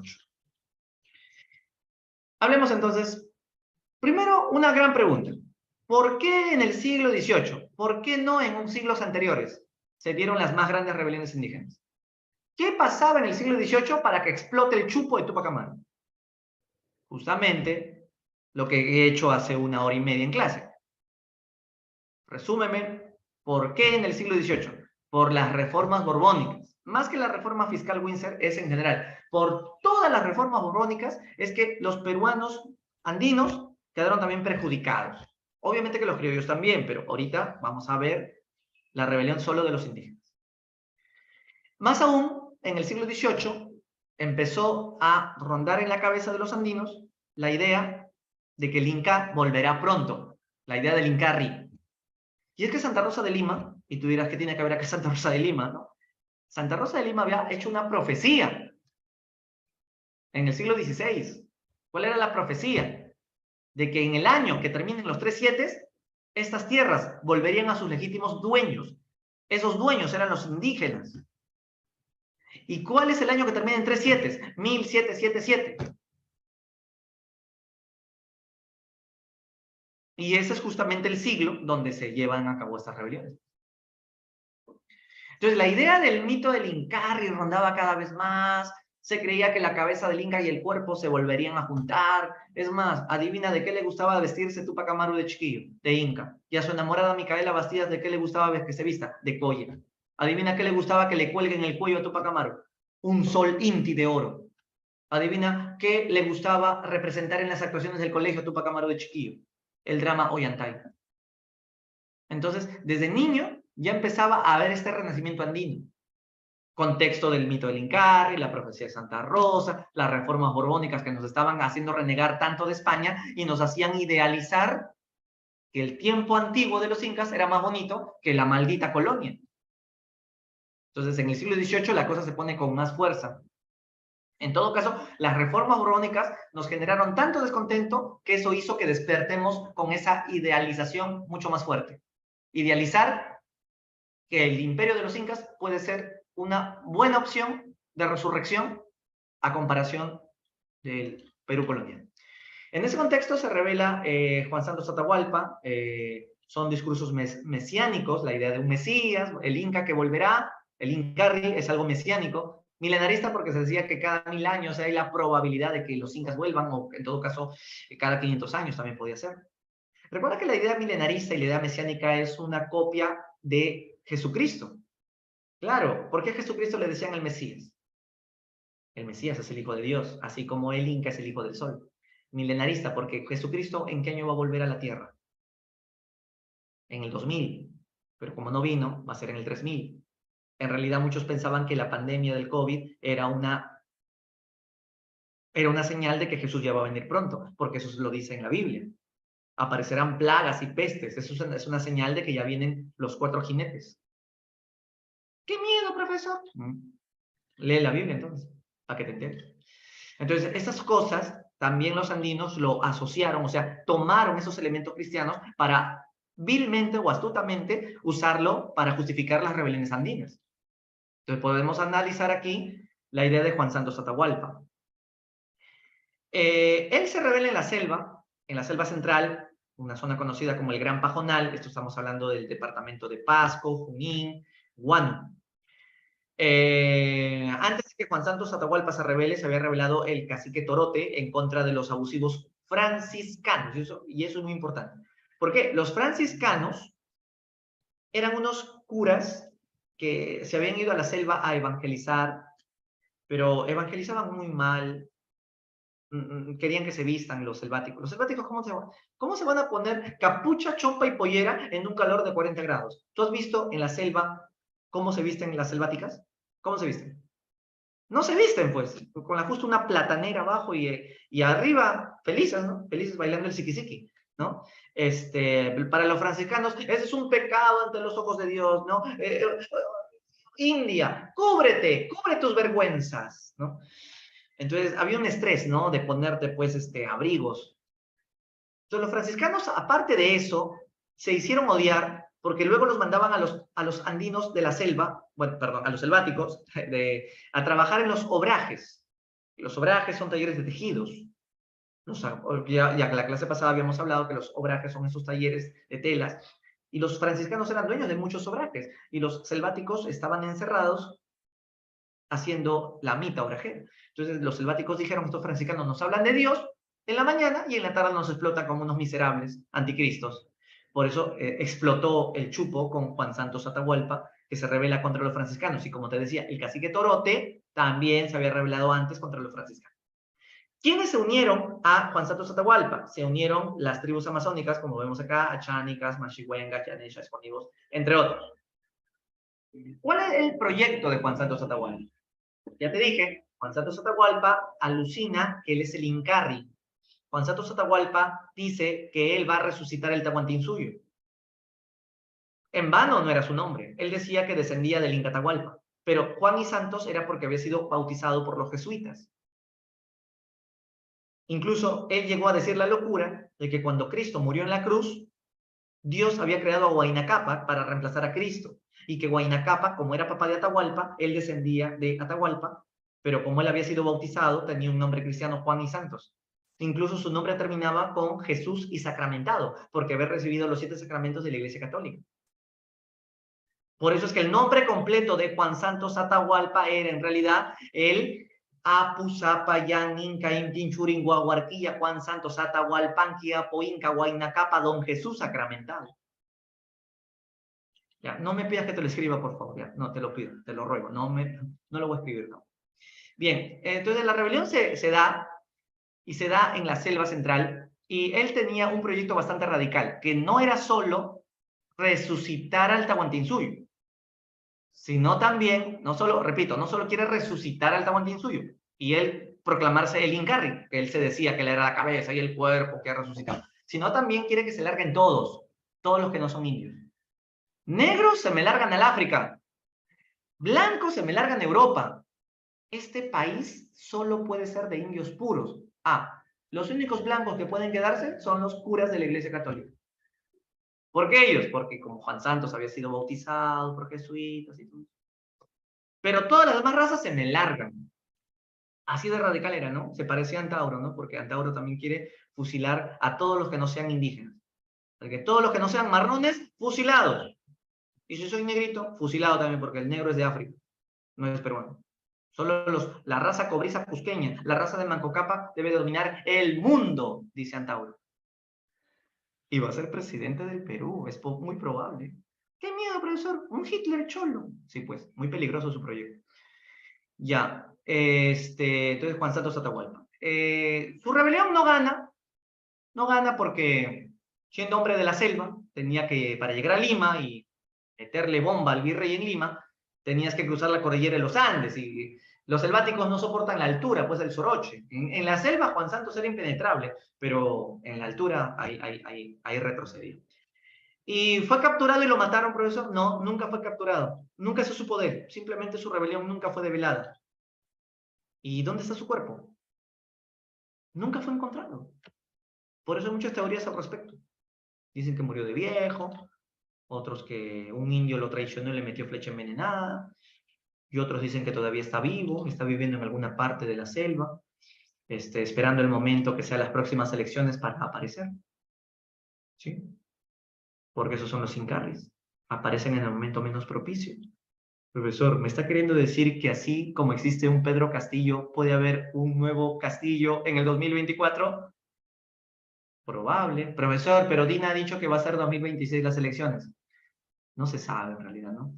Dina dice una cosa y como ya no hay marchas, ahora quiere 2026 las próximas elecciones. En fin, la batalla de Quimirri la ganó, claro que sí, la ganó Juan Santos Atahualpa. Era una fortaleza, la de Quimirri.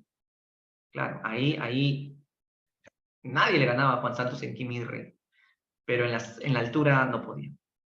Bueno, y así desapareció. Cuando Juan Santos estaba en plena rebelión, Túpac Amaru solo tenía 10 años. Pero a pesar de eso, Túpac Amaru soñaba que cuando sea grande quería ser como Juan Santos Atahualpa. Es más, Túpac Amaru a los 10 años, como estaba en el colegio, jugaba a la hora del recreo que era Juan Santos Atahualpa. Ya cuando se hizo adulto, jugó de verdad. A continuación, la rebelión de José Gabriel Condorcanqui Túpac Amaru, segundo cacique de Surimana, Tungazuki, Pampamarca. La gran pregunta es, ¿por qué se rebeló Túpac Amaru? Esa es la gran pregunta. Y tú dirás, profe, esa pregunta es fácil de responder, porque en el colegio, ¿qué me enseñaron? ¿Por qué se rebeló Túpac Amaru? ¿Qué pasa, Carla? Yo no te he insultado en quechua. ¿En qué momento yo he dicho, Carla, cuchuspi, cuspipanchis, pincancunchis? No he dicho nada de eso. Por favor, Carla. ¿Por qué se rebeló Túpac Amaru? Túpac Amaru se rebeló, primero, para resumirlo más rápido, porque no quiero que el tiempo se me vaya, por las reformas borbónicas. Profesor, pero no entiendo mucho, ¿qué tiene que ver las reformas con la rebelión de Túpac Amaru? A ver, lo voy a explicar. Se rebeló contra la mina de Potosí. Dice que no es justo que los indígenas del Perú vayan a la mina de Potosí. Pregunta, ¿quién fue el que ordenó que la mina de Potosí ya no iba a ser peruana porque entraba a otro virreinato? Fue las reformas borbónicas. Entonces, Potosí ya no era del Perú, era de otro virreinato, pero estos malditos españoles obligaban a que los peruanos, cusqueños, sigan yendo a Potosí a morir como perros en una mina que ya ni siquiera es peruana. Entonces, usa una lógica. Si vas a mandar a los peruanos a morir en una mina, mándalos a una mina peruana, pues, pero los estás mandando a una mina que ya es del otro virreinato. Eso no es justo, dice Túpac Amaru. Eso fue orden de la reforma borbónica. Otra causa, porque se legalizó el reparto mercantil. Claro. Y ese reparto mercantil afecta a la población. ¿Túpac Amaru se rebeló por amor a su pueblo? ¿Eso es verdad? ¿Túpac Amaru se rebeló por amor a su pueblo o por sus intereses económicos? Es una pregunta que personalmente me incomoda. Porque si tú viajas al Cusco y tú dices, niños cusqueños, ¿quién es su máximo héroe? Túpac Amaru. Muy bien.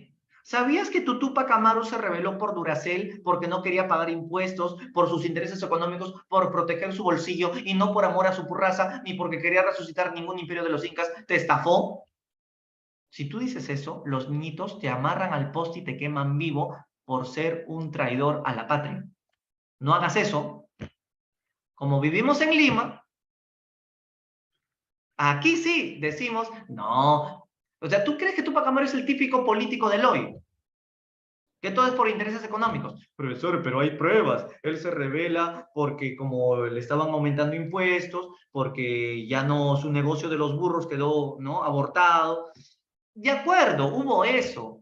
Pero tenga en cuenta que su rebelión busca ayudar a todos los peruanos que quedaron afectados por esas reformas.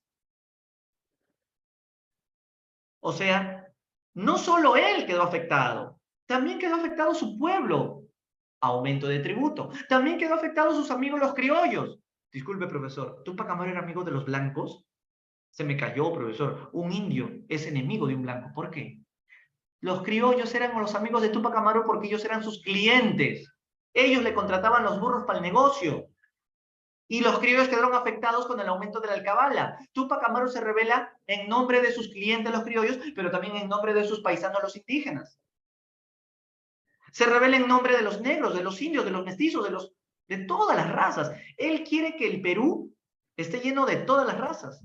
A diferencia de Juan Santos, que es bien radical, solo quiere que los indios se queden, las demás razas fuera. Tupac Amaru es una rebelión que integra a todos los colores, incluyendo españoles. Españoles criollos, porque eran comerciantes. No sé si por corazón, Fernanda. En todo caso, es porque todos ellos habían quedado afectados por las reformas borbónicas. ¿O tú crees que era, no, profe, yo pienso en la teoría del nacionalismo, Tupac Amaru siente que todos somos peruanos, y que yo no creo en la teoría del nacionalismo, ni siquiera teníamos símbolos patrios, ni siquiera San Martín y Bolívar estaban acá, y a pensar en un patriotismo en el siglo XVIII, complejo para mí. En todo caso, es una renegada que tiene Tupac Amaru, porque las reformas borbónicas han jodido a todos, a los ricos, a los pobres, y a él también. O sea, no me vengas a decir que por interés económico. Por favor, eso solamente lo dicen las historiadoras como Scarlett O'Fallon, porque ni me escucha, porque si no me va a jalar, porque yo llevo cursos con él. Uy, eso me pasa por llevar cursos en la católica. Y pues los historiadores de la católica son así, ¿no? No es como los historiadores de San Marcos, ¿no? Ellos sí son más de izquierda, ellos dicen, no, Tupac Amaru contra la opresión colonial se rebeló porque quería resucitar el Tahuantinsuyo, ¿no? Que Tupac Amaru se creía pues un Tupac Man, que no, que tiraba su rayo de papa seca, su rayo de calabaza del cielo, ¿no? Y tenía su canción Tupac Man, Tupac Man. Ya, bueno, dejemos eso. Entonces, es difícil pues de responder por qué se rebeló Tupac Amaru, hay muchas interpretaciones, hay muchas respuestas. Aumento de impuestos, se legaliza el reparto mercantil, deseaba que en el Cusco también haya una audiencia, ¿no? Y entonces la rebelión se da, y el 4 de noviembre de 1780, cuando el día que se da la rebelión, se inicia la llamada fase quecho. A ver, ¿con quién se había enamorado y se había casado Tupac Amaru? ¿Cómo se llamó su esposa? Después de Tupac Amaru, muy conocido. ¿Mm? ¿Qué pasó, muchachos? Pensaba que estas cosas en el colegio les hacían. ¿Cómo que Tomasa? ¿Cómo te atreves? ¿Qué Tomasa? Es Micaela Bastidas. Muy bien, Micaela Bastidas. Y entonces se rebelaron juntos. Es más, ella le inculcaba a él, revélate, revélate. Demuéstrame que me amas, revélate. Mi pueblo sufre. Sí, le inculcaba. Ahora, hay que decir además algo muy importante. Tupac Amaru era curaca, pero descendía de un inca además.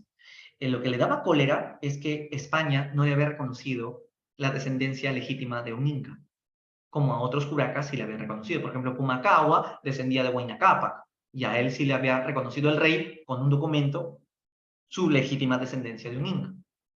Pero Tupac Amaru, que descendía también de un inca, el rey no le quería reconocer. Es más, él vino a Lima a pedir que le reconozcan. Él estuvo en un juicio ante la audiencia pidiendo ese reconocimiento porque es justo, pero la audiencia ni caso le hizo. Entonces, eso va a generar en Tupac Amaru también bastante cólera. O sea, vamos a decir, para ser objetivo, que hay un poco de las dos cosas. No quiere rebelarse por amor a su pueblo, está bien, las reformas habían afectado a todos los peruanos, pero por el otro lado también está su deseo de que España le haga caso. Vamos a ponerle un poco eso de que tiene sus intereses personales económicos, pero más que sus intereses económicos, yo creo que la renegada es que él quiere que le reconozcan sus intereses políticos, porque más que tener dinero, Túpac Amaru lo que más le importaba es que le reconozcan su descendencia de un inca, algo que España no le había reconocido, y eso también acumula el rencor. Entonces, si tú le preguntabas a Túpac Amaru así, en una entrevista muy privada, oye, Túpac Amaru, a la firme, a mí nomás, ¿por qué te estás revelando? ¿Sabes lo que le habría dicho? Me revelo porque no me quieren reconocer mis derechos de que yo desciendo de un inca. Pero también te estás revelando porque te están fregando tu negocio de los burros. También, pero más que tener dinero, me importa mi legítima descendencia de un inca, y España no me lo quiere reconocer como a Pumacahua sí se lo ha reconocido. Pero si tú le preguntas a la población que acompañó y se unió a él, escuchen, barrio, habla barrio, ¿tú por qué te estás revelando? ¿Por qué acompañas a Túpac Amaru? Ellos qué te iban a decir, no, porque él va a resucitar el Tahuantinsuyo, porque él es el Incarri, porque él está en defensa de todos nosotros. Entonces son dos discursos diferentes, una cosa es lo que piensa el líder y otra cosa es lo que piensa la gente. Y eso explica el por qué la rebelión fracasa, porque el discurso estaba desarticulado. O sea, en parte yo te doy la razón. Túpac Amaru tenía sus intereses, pero no me vengas a decir que todo es tema económico. Eran temas de reconocimiento de su título de nobleza que no le habían dado. Pero la cosa explota cuando el corregidor empezó a cobrar impuestos en el Cusco, el corregidor Arriaga, y la gente no tenía impuestos, no tenía plata. Entonces, ahí es donde se da la rebelión. 4 de noviembre captura a Arriaga, le corta la cabeza y explota todo. Y la gente sale a ayudarlo, ¿no? Entonces triunfa en la primera batalla, la batalla de Santagará. Túpac Amaru anuncia, queda abolida la esclavitud negra, queda abolido el tributo, queda abolida la alcabala, queda abolido el reparto mercantil, queda abolida las haciendas, queda abolido los obrajes. Sí, la gente exclamó, ¡viva Túpac Amaru! Está aboliendo todo, acompañémoslo, apoyémosle. Entonces, como logra tomar el Cusco en la batalla de Sangrará, estaba ganando, todo estaba saliendo muy bien, incluso sin querer quemaron una iglesia. Túpac Amaru no quería quemar la iglesia, pero la población odiaba la iglesia porque la población nunca quiso pagar diezmo. Eso es otro ejemplo, ¿no? Que Túpac Amaru, por ejemplo, está a favor de la iglesia, pero la población que lo acompaña está en contra de la iglesia, ¿no? Entonces, el discurso está muy desarticulado, pero la cosa se pone más complicada aún cuando decide abandonar el Cusco e irse a la zona de lo que hoy es Bolivia y Puno, porque creía buscar apoyo en la gente aymara. Lamentablemente los aymaras no lo apoyaron, no porque no quisieran, sino porque la lengua aymara y la lengua quechua no se entienden nada. Sí, Estela, buena pregunta. Hubo criollos que sí apoyaron a Túpac Amaru inicialmente, porque los criollos dijeron, oh, Túpac Amaru se revela también porque nos han fregado con los impuestos, está bien, vamos a darle nuestro apoyo, además es nuestro amigo que nos alquila los burros, chévere. Pero los criollos a mitad de rebelión se dieron la media vuelta y dijeron, pensándolo bien, ya no apoyes a ese serrano. ¿Y por qué no? No solo porque es indio, sino porque Túpac Amaru no va a ganar esta guerra. Y mejor que no gane. Pensamiento del blanco criollo. ¿Por qué el criollo no quiere al final que Túpac Amaru gane? Porque ¿qué hubiese pasado si Túpac Amaru ganaba la rebelión? ¿Quién hubiese gobernado este país? Los indios. Y los blancos hubiesen quedado sometidos. ¿Cuál habría sido la capital del Perú? Cusco, y ya no Lima. El Perú hubiese proclamado su independencia con un gobierno de indígenas, a lo Castillo, profesor. Sí, 200 años de castillos, de Toledos, pero de los buenos, ¿ah? De los buenos. Entonces, ese es un terror del blanco, pues. Por eso él creyó que dijo, no, mejor déjalo solo, que pierda, y una vez que quede derrotado, nos tocará nuestro turno a luchar contra el rey. Y los criollos lograron ganarle al rey en la independencia. Y eso explica el por qué 200 años de república gobernado por militares o por gobernantes criollos que han estado totalmente divorciados del mundo andino. O sea, la historia por eso sirve para explicar el presente. ¿Por qué somos hoy como somos? Te estoy dando las razones históricas. Por eso es que el criollo no quiso apoyar a Túpac Amaru, porque se dio cuenta que las consecuencias de un gobierno de indios iba a ser muy desventajoso para los criollos que siempre se habían sentido dominantes en este país. ¿Se entiende la idea o no lo que estoy hablando, muchachos? ¿Sí? Excelente. Entonces, la rebelión intentó, como te decía, avanzar hacia la zona aymara, hacia la zona del altiplano puneño boliviano. Pero los aymaras no le dieron el apoyo. Entonces Túpac Amaru regresa a Cusco un poco fracasado, triste, ¿no? Pucha, yo pensaba, pues, que los aymaras me apoyarían, pensaba que mi rebelión se expandiría más al sur, pero como había ido a buscar apoyo a la zona aymara, había dejado abandonado el Cusco. Y al regresar, ya era otra historia. Porque al regresar, el Cusco había sido vuelto a tomar por España. El virrey Jáuregui, el virrey de la época, había mandado refuerzos con el general Tomás del Valle y el visitador Areche, y habían tomado el Cusco. Túpac Amaru dijo, maldita sea, estos blancos han vuelto a tomar el Cusco. Indios, volveremos a ganar otra vez la batalla, tipo sangrará. Preparen, apunten, fuego. No, alto al fuego, alto al fuego. ¿Qué pasa, papá? ¿Por qué no nos dejas matar el blanco? No, no son blancos, miren, son indios. ¿Qué había pasado? A último minuto, muchos indígenas se unieron a los españoles en contra de los indios de Túpac Amaru. ¿Quién era el cacique curaca que se había aliado a los españoles a último minuto? Era Mateo Pumacahua. Esa es la gran pregunta. ¿Por qué lo hicieron? Lo que pasa es que Pumacahua no apoyaría jamás a Túpac Amaru. Y la pregunta es ¿por qué no? Por dos razones. Porque Pumacahua, que había reclutado a estos indios a favor de España, Pumacahua se siente descendiente del Inca Huayna Cápac, lo cual lo era, pero también tenía el papel que legitima su legítima descendencia, documento firmado por el rey de España. ¿Recuerda que a Túpac Amaru el rey nunca le quiso firmar ese reconocimiento? ¿Quién se siente superior a quién? ¿Pumacahua o Túpac Amaru? Quien se siente más que el otro es Pumacahua, se cree superior a Túpac Amaru. O sea, ¿cómo es, no? Hasta entre indios había racismo. Entonces, si Pumacahua se siente superior a Túpac Amaru, ¿tú apoyarías a un inferior? No, yo apoyo a España. Además, España le había regalado a Pumacahua esclavos, nobleza, riquezas, títulos. Pumacahua lo tenía todo gracias a España. Por eso es que Pumacahua fue fiel a España y por eso reclutó a estos soldados de la sierra para que le metan guaracazo a los de Túpac Amaru. Perdió la guerra Túpac Amaru. ¿Por qué no ganó Túpac Amaru? Porque fue la pelea de indios contra indios y la historia se volvió a repetir como Pizarro y los incas. A veces bastante depresión da hablar de la historia del Perú, ¿no? Pero fue capturado, a Micaela la ahorcaron, le obligaron a que vea la muerte de sus hijos. Qué horrible que una madre sea obligada a ver la muerte de sus hijos, que le cortan la lengua, que los ahorcan. Micaela Bastidas finalmente fue obligada a ponerse la soga al cuello y la lanzaron, pero Micaela era tan flaquita que no podía morir, por eso la terminaron de matar cortándole la soga, ella cae al suelo y la remataron con patadas en su cabeza, en su estómago y en sus partes íntimas.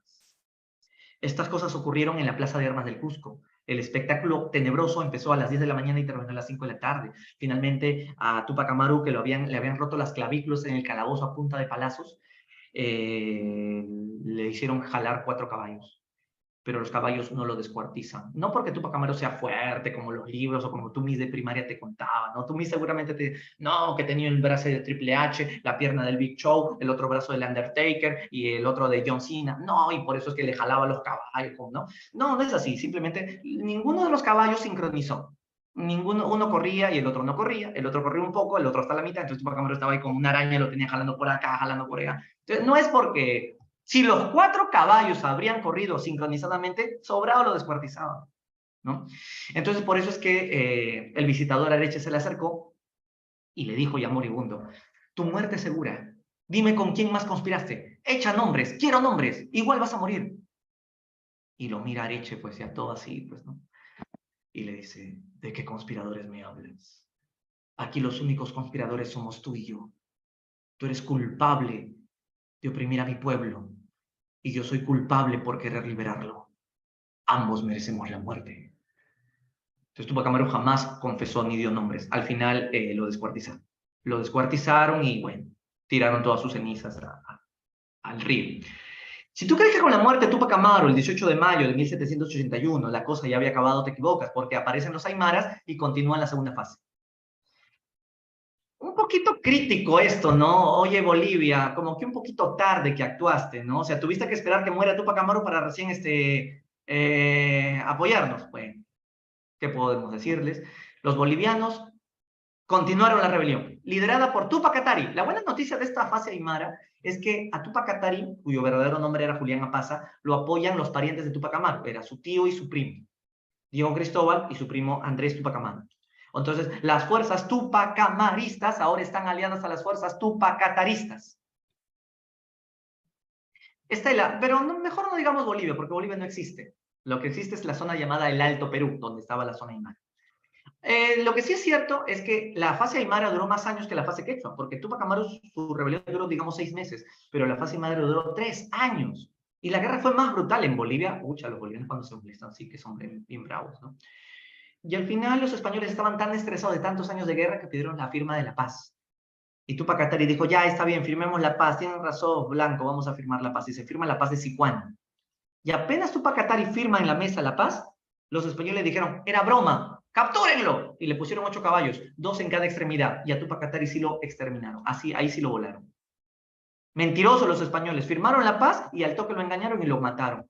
Al año siguiente lo capturan a Diego Cristóbal, el tío de Tupac Amaru, que también fue ejecutado. Y con esto terminó la gran rebelión que duró más de 4 años. ¿Tú sabes cuánta gente dejó esta rebelión? 120.000 muertos. No es poca cosa, 120.000 muertos en una población de 1 millón de habitantes. En porcentaje, ¿cuánta población murió en esta rebelión en 4 años? 1 millón de habitantes, 120.000 muertos. En porcentaje, ¿cuánto porcentaje del Perú murió? Está facilito. 1.120.000. ¿Cuánto de porcentaje murió? Uy, muchachos. Falta RM acá. El 12%. No, 120.000. 24%. Yo pensaba que era el 12%. 120.000 muertos. Es el 12%. ¿Sí o no? Si hubieran muerto 240.000, ahí sí sería el 24%, pues Fabricio. Ya, el 12%. ¿Por qué te digo este porcentaje? Porque imagínate que eso hubiese ocurrido con la pandemia en el Perú. Que el COVID habría dejado el 12% de todo el país muerto. Somos 33 millones de peruanos, el 12%. Dime cuánta gente habría muerto si habría muerto el 12%. Esto habría sido terrible. Esto habría sido pues un trauma inolvidable. Bueno, el COVID nos mató 200.000 peruanos. 30 millones de peruanos, que somos 0.1% en porcentaje nomás, nos ha dejado el COVID. Pero lo que pasó en esta época fue terrible. ¿Qué consecuencias dejó la gran rebelión de Tupac Amaru? Aparte de que el blanco empezó a odiar más al indio, y claro, el indio odió más al blanco también. Por eso, ¿por qué crees que los indios cuando hablan agachan la cabeza? Ya no agachan la cabeza por el complejo de inferioridad de que son indios, no. Agachan la cabeza porque no soportan verle la cara a un blanco directamente. No lo aguantan, no lo aguantan. Por eso es que el blanco se volvió más racista con el indio y el indio más racista con el blanco. Se abolieron los corregimientos, sí. Se crearon las intendencias. Ahí está. Se crearon las intendencias, se abolieron los corregimientos, se abolió el reparto mercantil. Todo eso es una buena noticia. Se abolió el reparto mercantil, se crearon las intendencias, se abolieron los corregimientos, que es algo, los corregidores eran unos desgraciados. Se creó la audiencia del Cusco, algo que Tupac Amaru siempre deseaba, que en el Cusco haya una audiencia para que los indígenas no caminen hasta Lima a pedir justicia, más cerca está en el Cusco. Y también se pidió que ya no se estén usando vestimentas de incas, porque estos indios cuando usan vestimentas de incas van a volver a resucitar sus sueños de volver al Tahuantín. No, mejor que ni usen atuendos de incas y ni siquiera que hablen quechua mejor. Y lo más horrible fue, bueno, aparte de que se prohibió leer este libro, Los Comentarios Reales fue considerado un libro prohibido para la Inquisición, porque por culpa de ese libro Tupac Amaru se rebela. ¿Qué tenía ese libro de Los Comentarios de Garcilaso de la Vega? Decía que vivir en el tiempo de los incas era mejor que vivir en tiempo de cualquier otras épocas. Los incas eran maravillosos, los incas no mataban, los incas no hacían sacrificios humanos. En realidad esto es mentira, los incas sí mataban y se hacían sacrificios humanos. Pero Garcilaso escribió que no hacían, que eran perfectos los incas. Y como Tupac Amaru se había leído este libro, idealizó mucho al Tahuantinsuyo. Por eso, al Index que vaya este libro.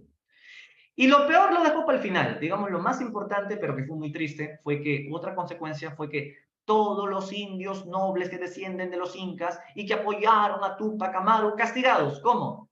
se le quita sus títulos de nobleza andina. Se le anula sus curacazgos. O sea, todo indio noble deja de ser noble y pasa a ser un indio más, un indio común y corriente. Que todos los indios nobles que descienden de los incas por haber apoyado en la rebelión de Tupac Amaru pasan a ser indios comunes porque pierden su nobleza. Yo creo que en ese momento el Perú se jodió. Y si no me creen, cómprense el libro. ¿En qué momento se jodió el Perú? Así se llama el libro. Y yo creo que se jodió justamente cuando se abolió los títulos de nobleza indígena. ¿Por qué? Porque lo que venga después es la independencia hecha por criollos. Y cuando los criollos logren ganar la independencia, ellos van a ser los únicos que creen tener el derecho de gobernarnos. Y los indios van a ser considerados inferiores, a pesar de que somos libres. ¿Eh? Los indios siempre han sido vistos como inferiores, hasta el día de hoy. Pero si Tupac Amaru hubiese ganado, y si no se hubiesen abolido esos títulos de nobleza indígena, con la independencia habríamos tenido más candidatos a la presidencia, como indios nobles. Si el Perú hubiese sido gobernado mitad por blancos, mitad por indios, tal vez estaríamos más equilibrados en el desarrollo, ¿no lo crees así? No lo sé, es una hipótesis, pero jueguen a estas hipótesis. ¿Qué hubiese pasado si Tupac Amaru hubiese ganado? ¿La capital habría sido el Cusco? Y ya no Lima. Bolivia nunca habría existido, porque toda la zona boliviana habría sido Perú, porque los aymaras y los quechuas se habrían unido. Si no hubiese nacido nunca Bolivia, la guerra con Chile nunca se habría dado. Hoy Lima sería una provincia olvidada, Cusco sería avanzada, la zona sur o la zona norte del Perú sería más desarrollada hoy día, si Tupac Amaru hubiese ganado. Tupac Amaru habría hecho que la zona de la Sierra Sur sería la más avanzada que la Sierra Norte, o la costa o la selva. Si Tupac Amaru hubiese ganado, estaríamos como en tiempo de los incas. Tupac Amaru era consciente que volver al Tahuantinsuyo era una utopía. Tupac Amaru no es como Juan Santos Atahualpa. Ojo, Juan Santos Atahualpa sí sueña con resucitar el Tahuantinsuyo y que solo los indios se queden, los demás se larguen. Tupac Amaru, en cambio, sabe que volver a los incas es imposible. Lo que él quiere es que las reformas borbónicas sean eliminadas porque nos habían afectado a todos. Profesor, pero Tupac Amaru se rebeló porque quiere proclamar la independencia del Perú. ¡Falso! No hay ningún documento que pruebe que Tupac Amaru estaba soñando con una proclamación de independencia o que él quería ser el primer presidente del Perú. Esa versión de que con Tupac Amaru se inició la lucha por la independencia es una versión inventada por un presidente, el presidente militar Juan Velasco Alvarado, que fue el que obligó a que todos los profesores en los colegios hagan creer que Tupac Amaru fue el primer precursor de la independencia. Y con esa mentira tus papás fueron educados. Pregúntale a tu papá, papá, ¿con qué libro te enseñaron historia? Y te van a decir, con Santillana, Castillo Morales. Y es en los libros de Castillo Morales donde dicen Tupac Amaru, primer precursor de la independencia. ¿No? Y luego ya viene Hipólito Nano, mentira, mentira. Más que decir que la rebelión de Tupac Amaru marca el inicio de la independencia, sería al revés. Ahora lo que los historiadores están concluyendo es que la rebelión de Tupac Amaru, más que decir que fue el inicio de la independencia, sería lo contrario, la culminación de todo un descontento acumulado del siglo XVIII. Todo lo que las reformas borbónicas nos fueron dejando descontento, descontento, descontento, al final reventó con la rebelión de Tupac Amaru. Entonces, la rebelión de Tupac Amaru, más que decir que es el inicio de la independencia, repito, sería la culminación de todo un largo proceso de descontentos que las reformas borbónicas nos fueron acumulando, acumulando, acumulando. Pero es muy importante cuando uno es historiador, porque los historiadores no solamente, como ustedes piensan, memorizan datos. Los historiadores investigan y destrozan teorías antiguas. Por eso la historia es científica. No es un arte de la memoria. La historia investiga para que una teoría destroce la anterior teoría. Y lo que está de moda es eso que se está hablando, ¿no? Antes tus papás estuvieron a la moda con otra teoría antigua. Bien, hemos terminado la clase. Las preguntas se las debo para la próxima porque el tiempo se nos fue. A ver, ¿qué día tenemos clase en la siguiente? En HU. ¿Tu profe de HU qué día tiene clase contigo? El miércoles. Mañana, ¿no? ¿Cómo considera San Marcos? San Marcos no considera nada. Acuérdate que la historia son solo propuestas, interpretaciones. San Marcos te va a decir qué se piensa de esta interpretación. Yo ya te conté todas las interpretaciones. Ah, hoy día. ¿A qué hora? A las 3. Ya, entonces a las 3 tu profe de HU te va a dar las claves de la clase de HP porque el tiempo se nos ha ido, ¿sí? Y obviamente que la clase de HU también. Bien. Sí, Fabricio. Yo sé lo que es ser historiador. Sí, sí que lo es. Cuando tienes vocación, obviamente, y amor a tu país. Nos vemos hasta más tarde. Cuídense, muchachos. Que tengan rico almuerzo. Bye, bye.